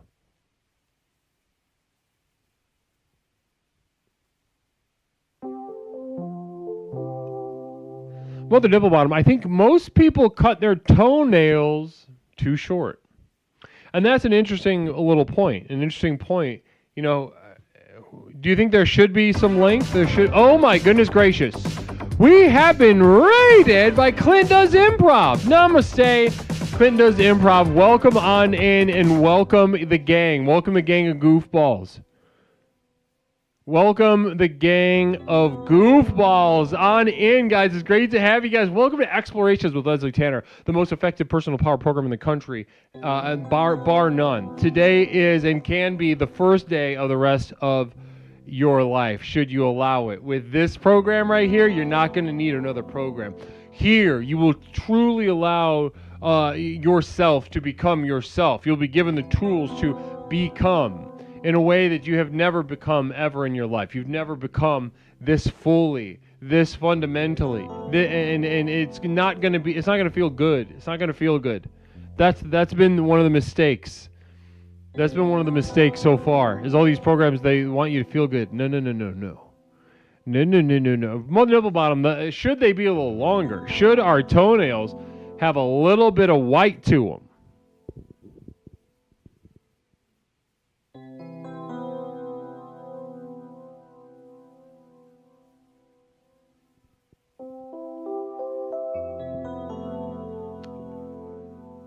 Hello. Caller, welcome to Explorations with Leslie. Well, are you there? Yes, are you? There, my interface is slow to update. Caller, welcome to Explorations with Leslie Tanner. My name is Leslie. What's up, I can call you? This is Reverend at All Cost Money. How you doing? Reverend at All Cost Money, great to have you. Mother Nipple Bottom with a cumulative toenails are to protect your toe meat. I don't want to see your meat. Interesting. Okay. So, I mean, do you have an example? Could you provide us an example, Mother Nipple Bottom? I know you don't go on Discord. You're not on the Patreon. You could... You can,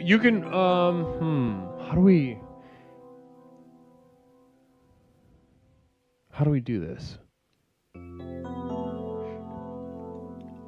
I'll put it on the Discord if you send it to me. Send me a picture of what you're talking about. An example, if you could find on an image search.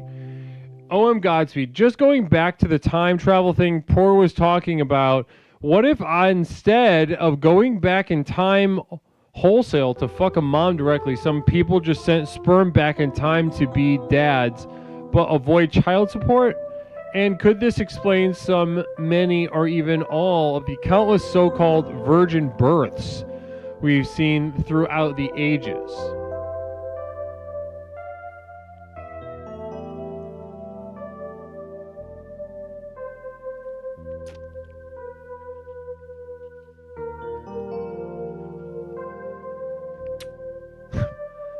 No, I'm not. Well, listen, if you want to send feet pics, it's your prerogative. I am not inquiring about a feet pic. If you stub your toenail instead of your toe meat, does it hurt? I am not send feet pics cost you.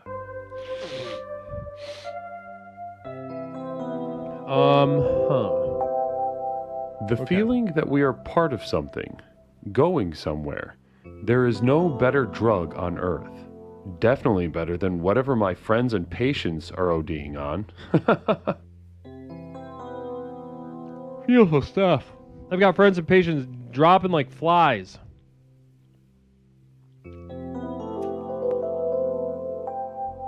If someone is trying to get you to relax, they're trying to hurt you. Caller, welcome to Explorations with Leslie Tanner. My name is Leslie. Tonight we are exploring Meatloaf. Actually, before you say anything, quote. We got a quote. Has been a scourge upon the minds and spirits of Western culture. You couldn't have designed a better contagion in 1,000 Wuhan labs, a better torture device in 1,000 KGB black sites. Namaste, caller. Welcome back. How you doing? There's no penis in the world small enough to justify rape of any kind, in my opinion, as a therapist. And I'll go on record. I'll take that to the bank. Caller, go ahead and introduce yourself to chat. Hey, Guru Psyduck. Psyduck, welcome back. How you doing, brother? Doing okay. How you doing? I'm doing great. I see that you want to discuss Meatloaf with me. Meatloaf, yes. I absolutely loved Bat Out of Hell. Bat Out of Hell 2, Back into Hell, not as great. But, I think the overall oeuvre of Meatloaf is a pretty good catalog. And so I think, not enough people are digging into that, and especially now that he's passed, R.I.P. yeah, I think we need to remember Meatloaf. You know, I've listened to Meatloaf and didn't have it didn't really arouse me. Does all music have to arouse you? Real quick affirmation for these. You should carry around a lute. You know, if we're looking to hold on, let's jump back. I gotta get the days. I gotta flesh that out a little bit. You should be carrying around a lute, or like a Japanese flute or something, some weird ass little instrument, you should be like some of you should be like a Tumnus figure. Yeah, a lute. Yeah, exactly. Marshag. Namaste. Now let's not necessarily no to answer your question, Psyduck, but also on top of that, does Meatloaf, the musical artist, does that arouse you?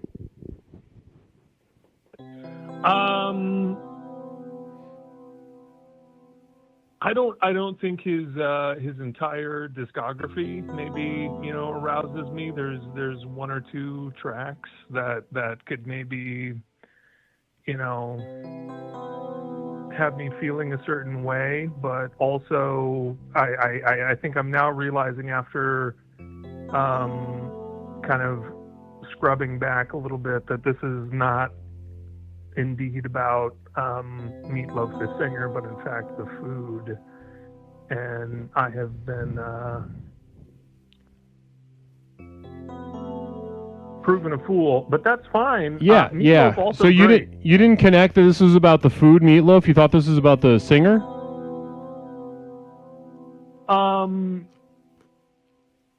Yes and no.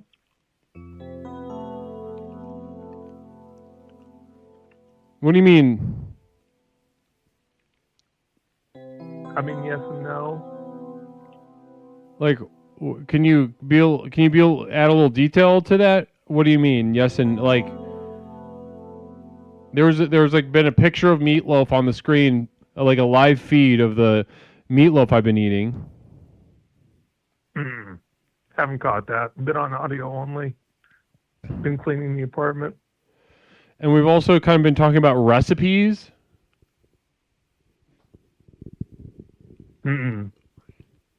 So. Well, I feel like any person, also including Meatloaf himself, is would have been into recipes, but.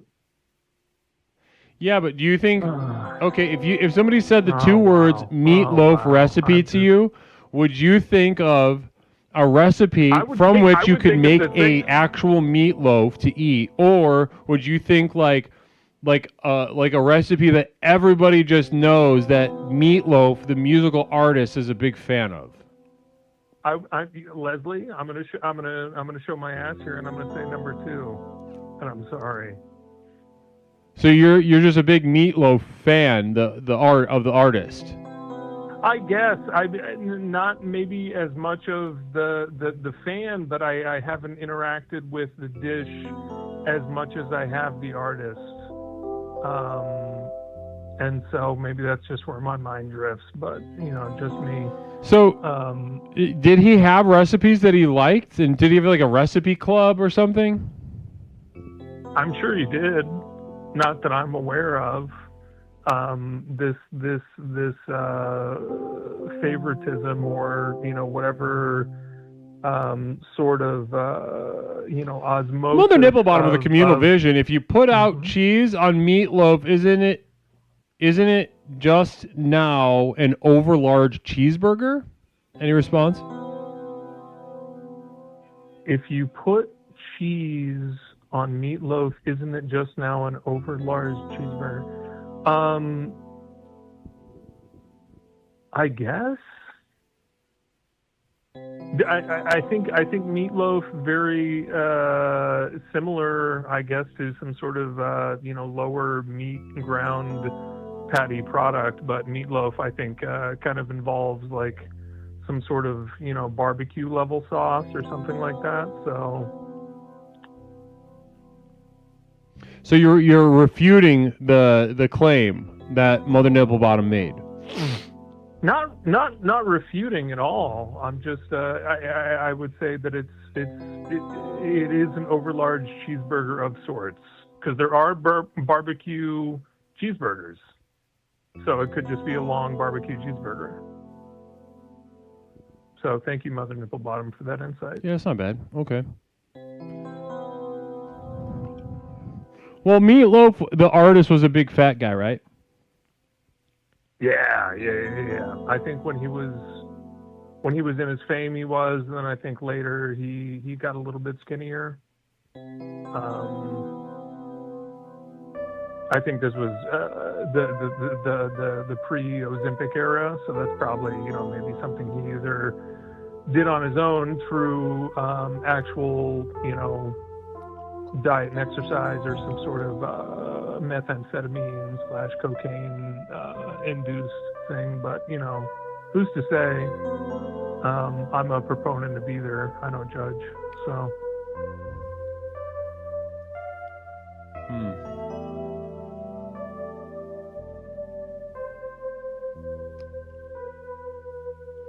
What are you gnawing on there? It's a toothpick. It's a toothpick with one of those dental floss things. Okay. Yeah. Well, all right then. So I think it sounds like you were just a little confused, and we're kind of figuring out a little bit what's going on. That you thought this was about the artist, and this ends up being about the food, and you had no idea. Yeah, I mean, it's good. These calls tend to be, more about like caller insight or whatever. But how's I again don't know, because obviously I'm so fucking stupid that I conflated the two. But the meatloaf that you have been eating, how's it been? Good? Scale. It was okay. It was okay. The first pound of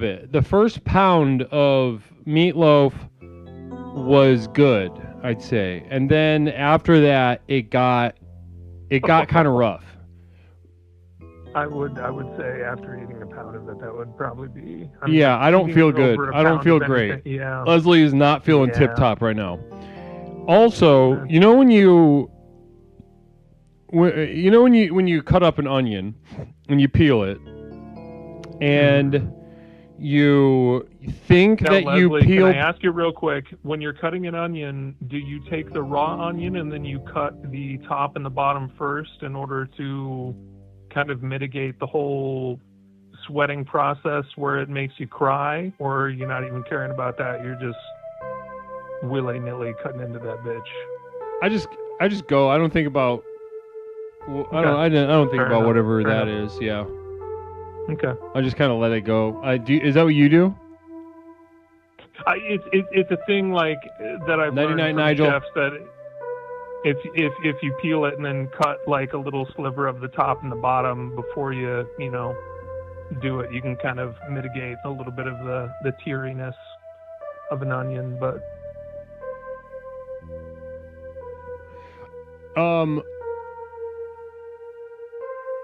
when you peel the onion, though, you got to get that top layer of like husk off. But then sometimes you think you did, and then there's this really thin, tough-ass layer that you can't chew through, and then you've diced it like 800,000 times, and it's riddled throughout the meatloaf. That's what I did. You kind of have to, the top and the bottom parts, you kind of just have to throw away. This isn't some sort of like using all parts of the buffalo method of an onion, because onions are cheap as fuck. And also, if you're making meatloaf, whatever, just don't put those parts in, because they're ultimately also gonna be harder to reduce as well if you're cooking them for longer. So, all right. Yeah, just kind of fuck the in bits. Not fuck them. You know what I'm talking about. Just get them out of there. Just say no thanks. Cut them off. You know who you kind of sound like? You kind of sound like... You ever watch Manly Badass Hero? No. Okay. Well, you sound like him. But anyway, great talk. Glad we could clear up the difference between Meatloaf and Meatloaf. And for the little onion insight, I appreciate. Any last little ditties to drop on us? No, I'm all good. Program works, etc., etc. Namaste. Good night, Guru. Brother, Bye-bye. Psyduck, blessings and namaste. Thanks so much for the call. Okay, bye-bye. Bye-bye. Beautiful. Beautiful. The Gelgoog guy, I don't know why I didn't see this. Oh, it's because it's coming on right now. I'm highly impressed you snagged the website run by the AA people and converted it into the Nexus hub of your empire, Leslie. You got about 19 pages from the old owner to police up. Hit me up for the list, boo. I don't understand that sentence. You got about 19 pages from the old owner to police up. Gelgoog guy, could you phrase that in a different way so that I might be able to understand it? Because as much as I feel I would really love to understand what you said, but I cannot right now as it is stated. But I'm excited. And are you talking about the website, theprogramworks.com? Tremendous website. Can I go? I don't know how to do that. Let's see.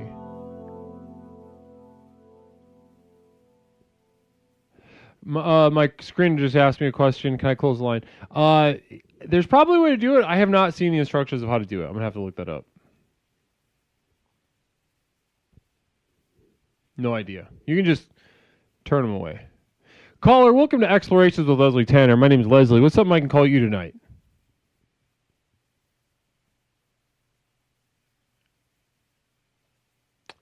Brother, you there? Yes, hello. There he is. Namaste. How are you doing tonight, All Cost Money? I'm existing. How are you doing this evening, sir? I'm doing great, Yeah, so talk to me. I see that you'd like to talk about Meatloaf. Is that accurate? It is. About, I'd say 25, 30-ish minutes ago, I lose track of time sometimes. I called up my 76-year-old father to ask him for his meatloaf recipe at 10:40 at night. Did he give it to you? Am I winning at family? He did, actually. We certainly beat Fram. Fram hasn't talked to his dad in 30 years. March Hag hasn't talked to her dad in 10 years. And you got a dad that you can call after 10 p.m. to get a recipe.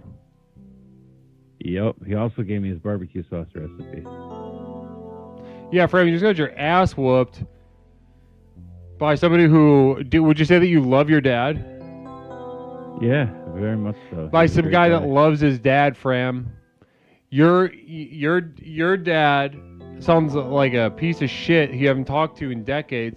This guy called his dad up after 10 p.m. to get a recipe.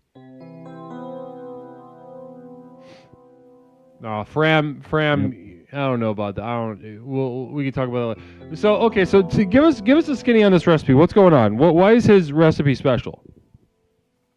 The one thing I noticed about his recipe is that he mixes in ground spiced sausage, like Jimmy Dean's regular ass breakfast sausage. He takes like a quarter pound and mixes that in, or an eighth of a pound, whatever he says what is feeling, and he mixes that in to spice up his.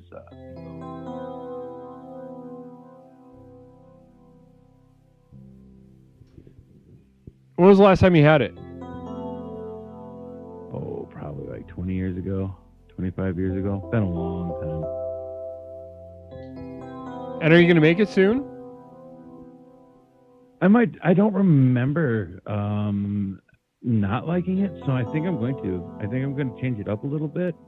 Maybe not add as much spice sausage to it, but I'm probably going to make some meatloaf here in probably a week or two. Yeah, sounds delicious. Give me a vision from the Gelgoog guy. My dad is dead, so guess that means I win?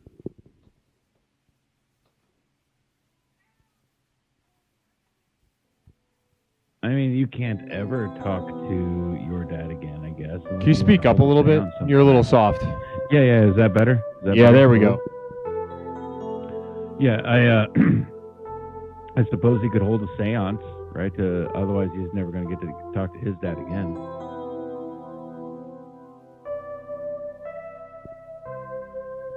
That'd be crazy.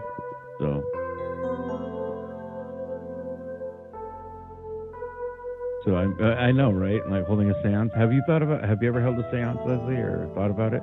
Oh yeah, I used to host seance. We would do seances at the Y on Tuesdays at 8:30. It was with pregnant women. They let you do that at the Young Women's Christian Association. They let you hold seances. Yeah. It was with pregnant women. It was largely a Hispanic community, so it was there was a big language barrier. If you can imagine a seance where there's like 5 shared words, and then the women the pregnant women just start shaking and crying, and I assume that it's working. That's beautiful. So you basically showed up, took their money, and spoke in tongues to them. And I guess, yeah. I suppose that's not completely, it's not completely off base. No. Tell me about this barbecue sauce. What's in the barbecue sauce?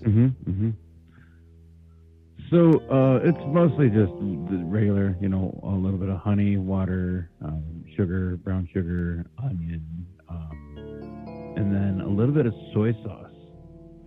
And it cooks up the regular, but I think what made the one that he made so special is that he always cooked it in those old Folgers metal tin coffee cans.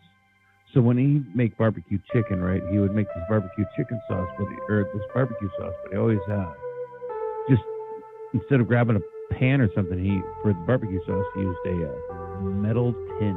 An old coffee metal tin. So I think that's what really made the flavor of his barbecue sauce special. Oh, interesting. So it had a little bit of the coffee vibes in it. Yeah. And the coffee smell, not necessarily the same flavor that you get out of like the roasted beans. It was actually really good. And I miss it. And I don't think I'll ever be able to replicate it because I can't find actual metal coffee tins anywhere. Yeah, they're All the ones that look like metal have plastic on the inside. They're a little tricky.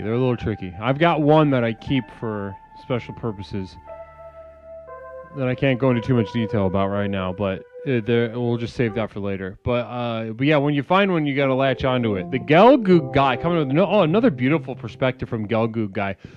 O.M. Godspeed said, since my dad was dead, I was DQ'd. Guess that means I'll have to call my dad collect via the Ouija board next week. Kinda looking forward to it. Haven't spoken to him in nearly 2 years. I take it he died 2 years ago? I'm interested in this calling the spirits collect. Like, what can you collect from ghosts? Like he's gonna agree to pay for the call. Like, I don't know how. Like, do you have a commissary in the afterlife? Do you have like? Right? Is there some kind of spiritual like ATM?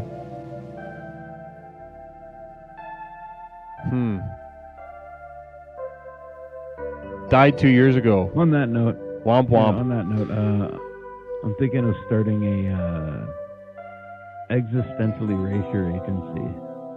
I couldn't understand. What did you say?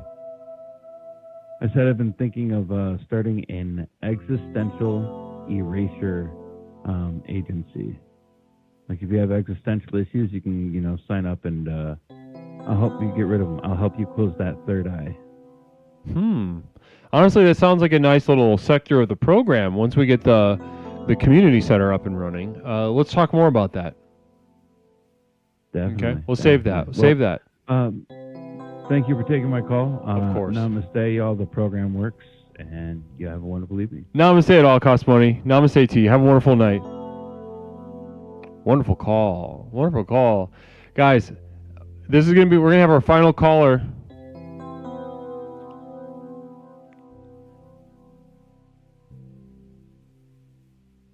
This is going to be our final caller. I'm going to be honest with you. I don't feel good. I do not physically feel good. Mother Nipple Bottom subbing a gift to the Gelgoog guy. Namaste, Mother Nipple Bottom. Very generous of you. You're up late tonight. You normally have tapped out by now. Namaste to you, trooper, soldier, not technically a soldier of devoted light, but I consider you to be sort of de facto soldier of devoted light. Namaste, Mother Nipple Bottom. Yeah, but I don't feel great. I ate about 1.5 pounds of ground beef, and my stomach is cramping, and my energy feels very low. And I feel a darkness encroaching on the corners of my eyes in a sort of existential sense.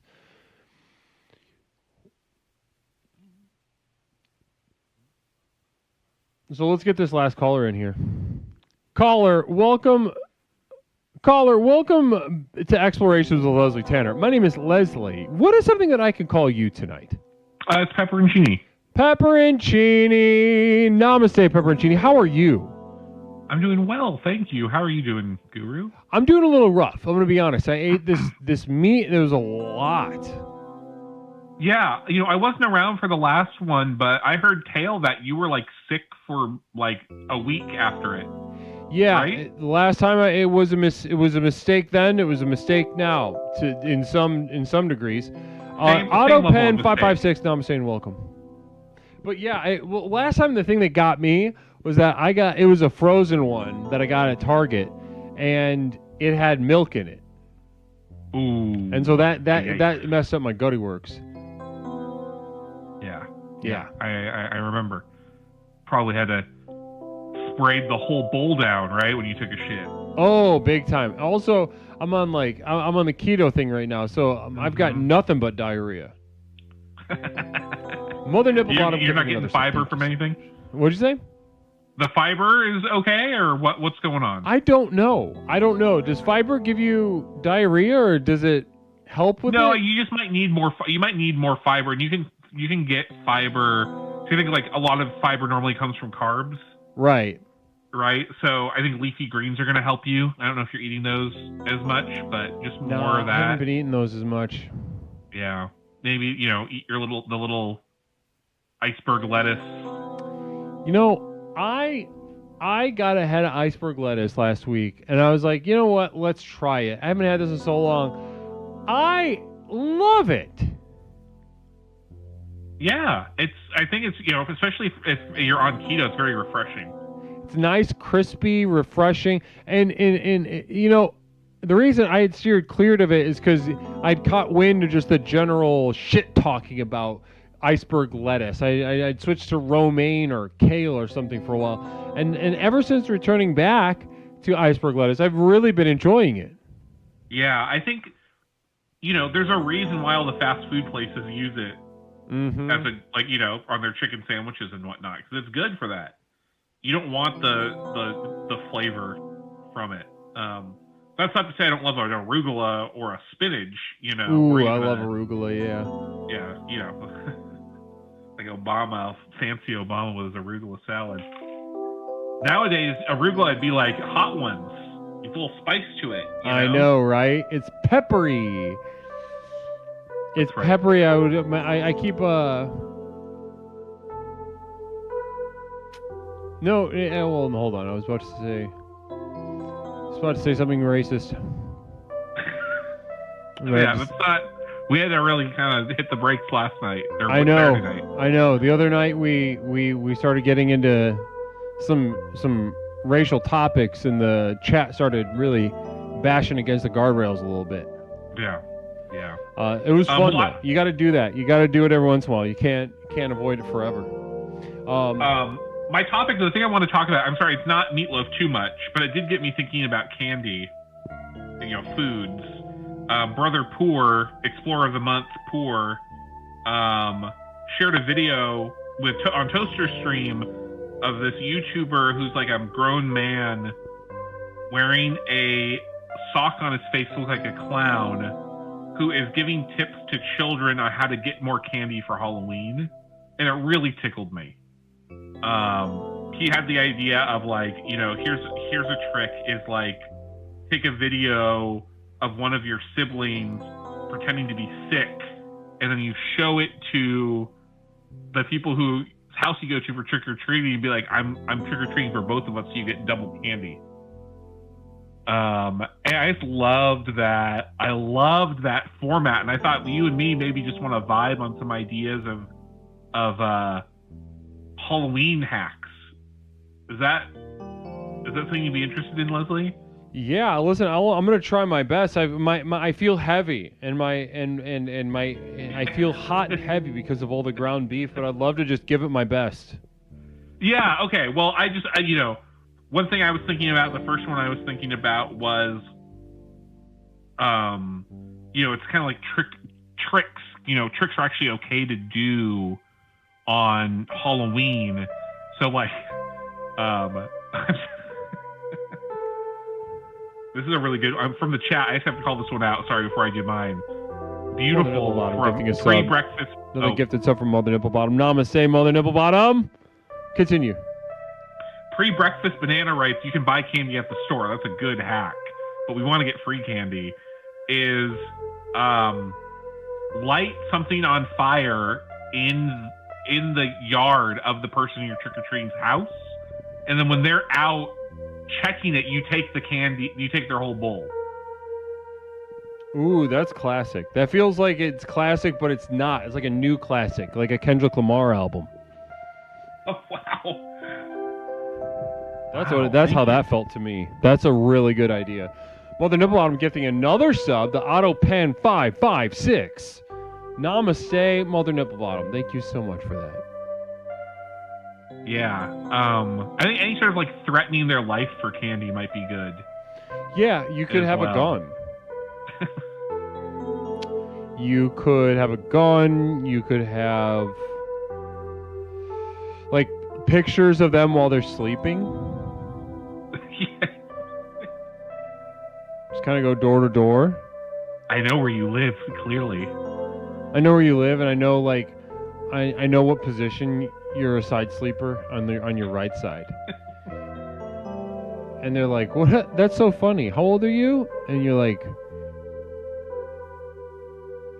"I'm 30. I'm in my 30s." They're like, "Wow."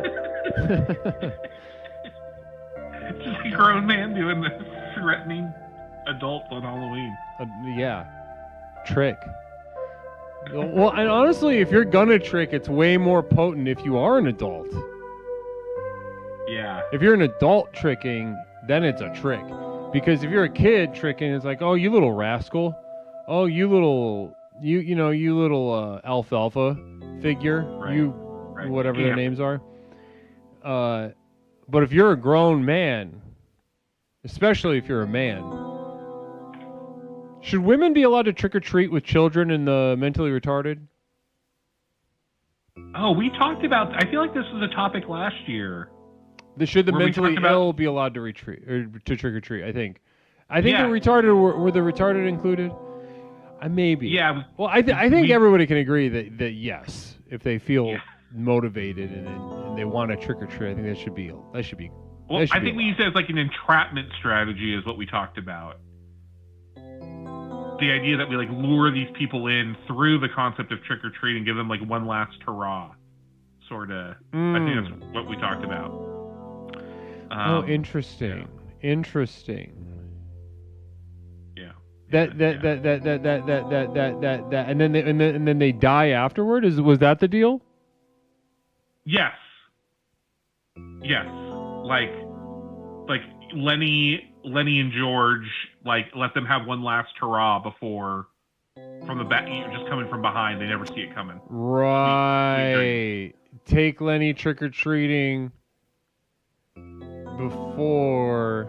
Yeah. Okay. I love this. And it's like telling them about the rabbits. Let them get some candy in the, Yeah. The mentally ill and the retarded love candy. They do. They love it. They go crazy for a peanut butter Snickers. Peanut butter Snickers. You got our Kit Kats. You got your Pixie Sticks even. Yeah, I mean, and the thing is, these people, they'll eat circus peanuts with a smile on their face. Right. They'll eat the wax lips without even knowing that it's gone. It's like a duck just not even chewing it. I knew a nonverbal guy who had a fanny pack full of circus peanuts. Yeah. You can imagine that. I'm imagining it, right? I'm actually, my eyes are closed, and right now what I'm imagining is he's wearing a, like, tracksuit, kind of like a windbreaker, and it's like 3 different shades of blue. And he's got the fanny pack on, and he's wearing jeans, and they're like very much dad jeans, and then like and some Jordans, some white Jordans, tied crisply. Yeah. That's beautiful. That's beautiful. Yeah, thank you for that image. Yeah. Subaru. I knew another. Whatever. It doesn't matter. But no, it's the same.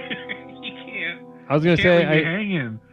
Well, I know I used to work with this. As everybody knows, I'm used to work with I work with various groups. I work with various groups through the YMCA largely. They're in the middle of the day at around noon. We have a life skills class from a halfway home. Now, this halfway home is both uses of that. A lot of people think halfway home. Some people think ex-cons coming out of jail. They also think, the mentally disabled. It's a halfway house with both of them. Ex-cons with the mentally retarded, all in one home. And so we're working on life skills. And there's that one, the guy with the fanny pack, he unzipped it, it was full of circus peanuts. And then there's this other guy, really cute guy, really soft-spoken, was really good at Mortal Kombat, but he had one of these, one of those, you put your like cigarettes in it, like a cigarette case. Yeah. Full of pixie sticks. And it was just the most adorable thing you've ever seen in your life. Oh, so can I would love. I have a similar group of guys actually. So when I was in high school, I volunteered for a nonprofit. Real quick communal vision from Mother Nipplebottom. We would go change costumes as much as we could and go several times. We traded candy like pills. Hey, got any Smarties? I got some Reese's. Nice, classic. Now that's a shenanigan. That is a classic American shenanigan. That is a beautiful. Thank you, Mother Nipplebottom, for sharing. That was one of the hacks, Mother Nipplebottom. Bring 2 masks, and then do a U-turn, and go back with a different one. But I worked at a nonprofit, and I volunteered. It was a good experience for high school. But we had 2 special needs people who were there, and they also volunteered. And one of them's name was Richard. Richard was a 50-year-old man, and I think his intelligence was somewhere around 6th grade, something like that, maybe at a max. And he wore a hat, like a cowboy hat, that had maybe 1,000 buttons on it. Like pins, little buttons. Oh, I see what you're saying. Yeah. Covered in the button, like pins from with little pictures on them and stuff. Yes, exactly.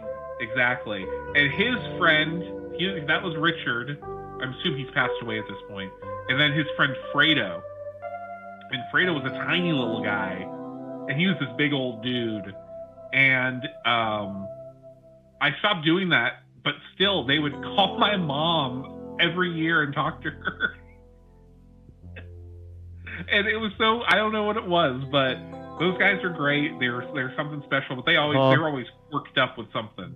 I love the image of a big one and a little one too. Yeah, it was great. It was the big one, the little one. It was. I'm trying to describe because they were very kind. They're very kind souls. But it was a sight to see. It's just I really want you to open your third eye and imagine what these 2 people I think he would have seizures The little guy would have seizures quite often. And so, imagine like a little guy, like he would he'd be like kind of like a little bit of like a drooling guy. So use those, kind of create that image. And please, if you would, if Yap is here, can someone draw that image, what you think those two guys look like, and put it in the art channel, please? If you're an artist in any shape or form, their names were Richard and Fredo. Richard was the 50-year-old guy, glasses, white beard, big old hat with a million buttons on it. And then Fredo, little guy, Mexican, black hair, short, small, drooling. And just, I would love to see people's interpretations of that. So please, if you would be so kind. Please. We have now that is, I don't know if you're an artist and that's not getting you going, I don't know what's going to get you going, because that is some arousing stuff. And I don't necessarily, sometimes I use the word arousing, and I think some of you think that I only mean sexually, and I do. I actually mean only sexually arousing.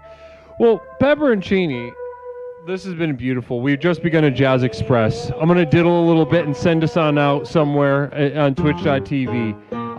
Is there anything else you'd like to share before we move on tonight? Thank you, Mormons, for this. Enjoy it, chat. Namaste. Namaste, Pepperoncini. Namaste, brother. Guys, what a beautiful time. Beautiful time to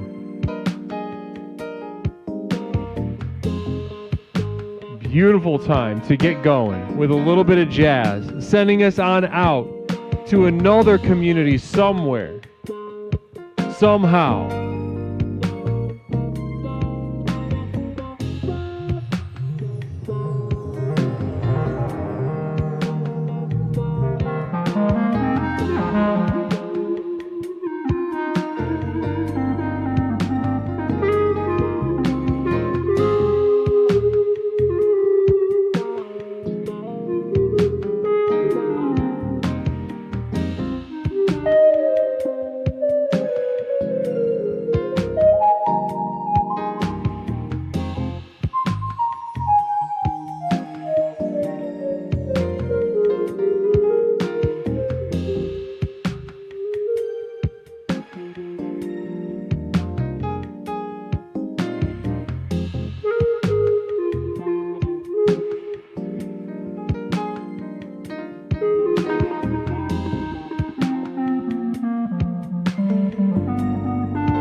Namaste, everybody. Thank you so much for being here for our Meatloaf exploration. Beautiful stuff tonight. Beautiful high energy coming from the chat.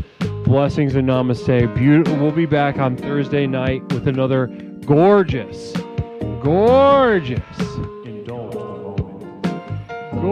exploration.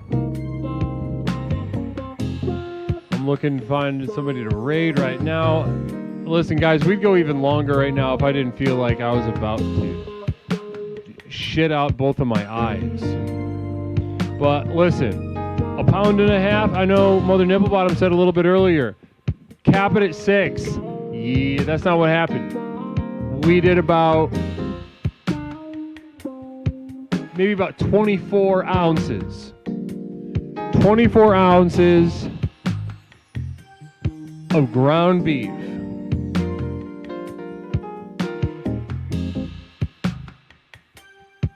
Can I raid the Police Chase Network? Sure. What is that? Oh my goodness.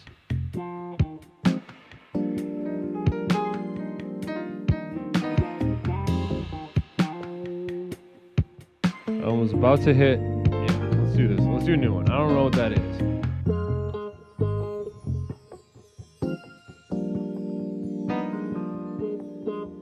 We're raiding something I've never seen.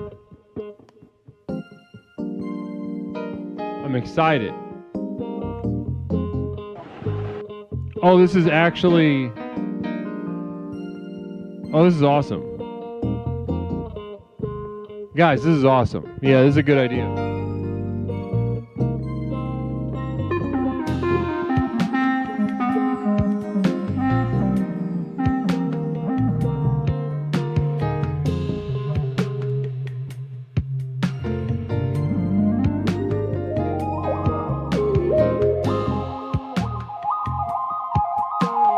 you.